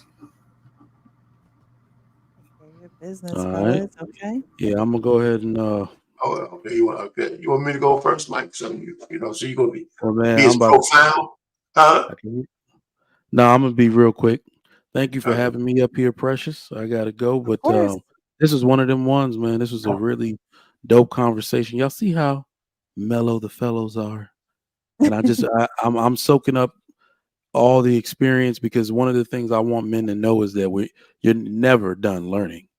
You're never done learning. You can get gems at any time in your life from people that are older, younger, just doing things and have different experiences from you. So I'm just glad to be in a space of non-toxic space where I get to learn from like-minded people and individuals. So I'm really blessed to have that. Thank you for having me. Y'all have a good night. Thanks so much, Mike. Have a good evening. Take it easy, bro. All right. Yeah, Precious. Payne? Yeah, thanks for letting me off. Of course. When I saw all the fellas up on there, I said, I gotta get up here. You know, I I didn't gotta know get if up. you had another. I'm sorry to cut you off, but I didn't know if you had another social media. So I told the guys, I was like, if you guys know R-Pain social media, tell them I want them to be on Monday night. So I Yeah, appreciate yeah. you being here. You know, I had you on my schedule. I went down to watch the Eagles game. I was in a different room. I said, "Oh man, Okay. you know, I'm missing it." Anyhow, but Hank, you're absolutely right. It's funny. I've been having this flu cold. I just went to see my doctor today, so I got a Mm, machine for a nebulizer for my mm. chest and my thing. But yeah, I went through the prostate thing. I go, my mother passed away from colon cancer, by the way. Oh wow. So I've had that, I've had that procedure done several times. I'm due for another one. But yeah, actually I'm down like 75 pounds from my worst Wow. weight, so I'm not telling nobody what it is. It's all but it was I was, oh my God. So I'm still working it. Hmm. And so I got my goal set there, So when I went to college, I was 168 pounds, and that was a long time ago. And a whole bunch of weight since then. But yeah, it was 168. I still can't believe it. I thought I was born at 168 pounds. Oh But no. anyway, but in terms of marriage, I really, it's not, I feel not pity. I feel kind of, sad for folks finding so hard to make relationships work, because a lot of people just think that it's so difficult. And I'm not, it's not.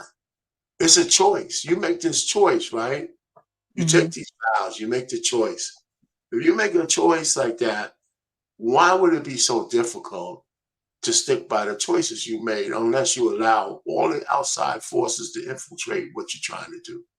Right. Whether you're a man or a woman, and like I said before, my wife is with me because she chooses to. I don't have any illusions that I've done something real magical other than provide her something to cling on to. And she chooses to do that every day, just like I choose every day to stay with her. Hmm. And I'm sorry that the young people think that there's no way they could ever have that. That's just not, Yeah. that's just true. It just got to look a little harder. Hmm. That's all.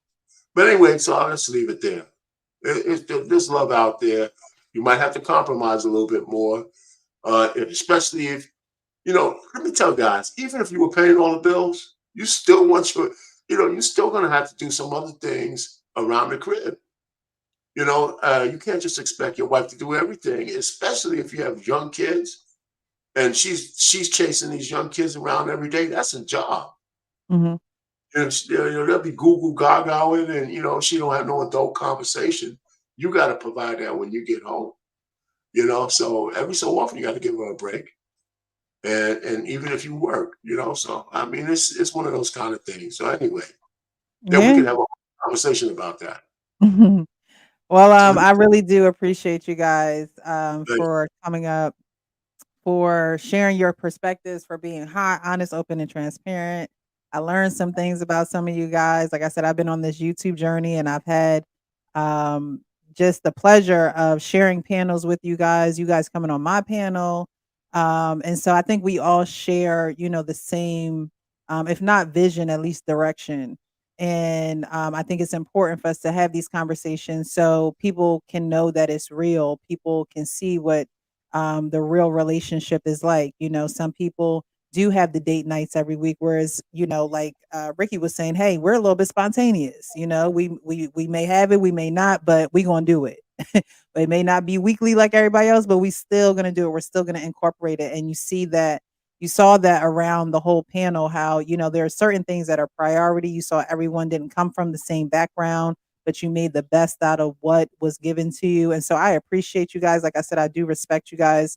And I'm always open to hear your perspectives and gain understanding on how it's going in, this 2023, how you guys are still able to sustain what you have when people aren't even able to keep, what they start. So I really do appreciate you guys. Thank you so much.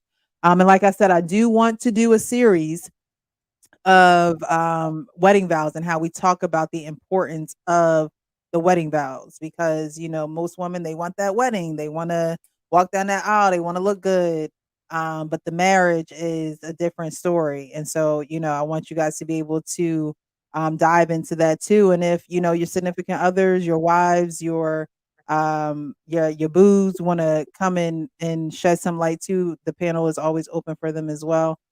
Because seeing it from the other side is important. But we've had this men's panel on Monday now for so long that I think people are just used to seeing you guys come up here and kind of seeing what you have to say. So we'll work all those fine details out in the back end. But again, I appreciate you guys, the chat, everyone who super chatted. Thank you guys so much for being here. Definitely subscribe to the channel if you haven't. The Real Precious. I'm on Instagram, TikTok, Facebook, Threads. I don't know if anybody's still on Threads. Anybody still on Threads? But I am out there. Hank, like, I don't know. I don't even know. But I really do appreciate y'all. And I always say at the end of every live, I'm sorry, King. I'm so sorry. It's all good. Horrible. I waiting on my chance, but I'm like, I think she about to end it. So I think I did this to you one time before. I'm sorry. It's all good. Let's see. Your final thoughts. I apologize. I'll try and be brief. I'm thankful that you invited me. Initially, when I saw what you wanted to do and everybody that you were inviting, I was like, I don't know if I'm somebody that should be on this panel as a guy that has openly came out and said, I'm not sure if I want to be married again. When you or people take a look out there, I can't speak for everybody, but speaking for myself, when I look out, I don't see a lot of people that have the arcane length of marriages, the people that are 20 plus, 30 plus or whatnot, willing to come on and be vocal about what it is that's, worked for them and just giving different nuggets about the subject and things like that. So I'm glad that you are doing this. One of the people that I know was watching this is a lady that her viewpoint is there aren't any real good men out there that want to live the life that a married life, right? And I was hoping that she watched this and just kind of hear from good quality men that are looking for a marriage that have some input on it, so that she understands that look, they're out there, it's just not going to be this easy thing or something that's just going to fall into her lap. So I'm thankful that you did this. I don't know if my presence added anything, but I am curious to see how you keep this going forward, specifically with this one focusing on marriage. Definitely. And you're my co-host. Can you have to be here? Hello. Rock on. You have no choice. But I think that we can all learn, and I think the best thing that we can do is change, because change is inevitable, right? And so I think that this series is going to show people the positivity and the positive side of relationships. And the more that you're surrounded by that, and the more you have people coming in and hugging you and saying, hey, it's okay, the more you are inclined to, want to have that love, want to have someone that's going to be there for the rest of your life and hers. So you're definitely needed, King. Your perspective is great. You've had experience in the field before. And so, that doesn't go unlooked. Your experience, just because that's not your current state, doesn't mean that your history is just now, trash. No, you learn from that. You move forward from that. And God does things in mysterious ways, and you just never know how he's going to change your heart. So I appreciate you guys for being here. Those who are in the chat, I appreciate you guys for being here. Thank you so much, because y'all don't have to be here, and you choose to be here. So I really do appreciate that.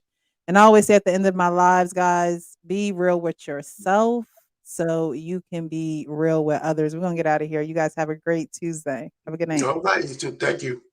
Oh, no problem.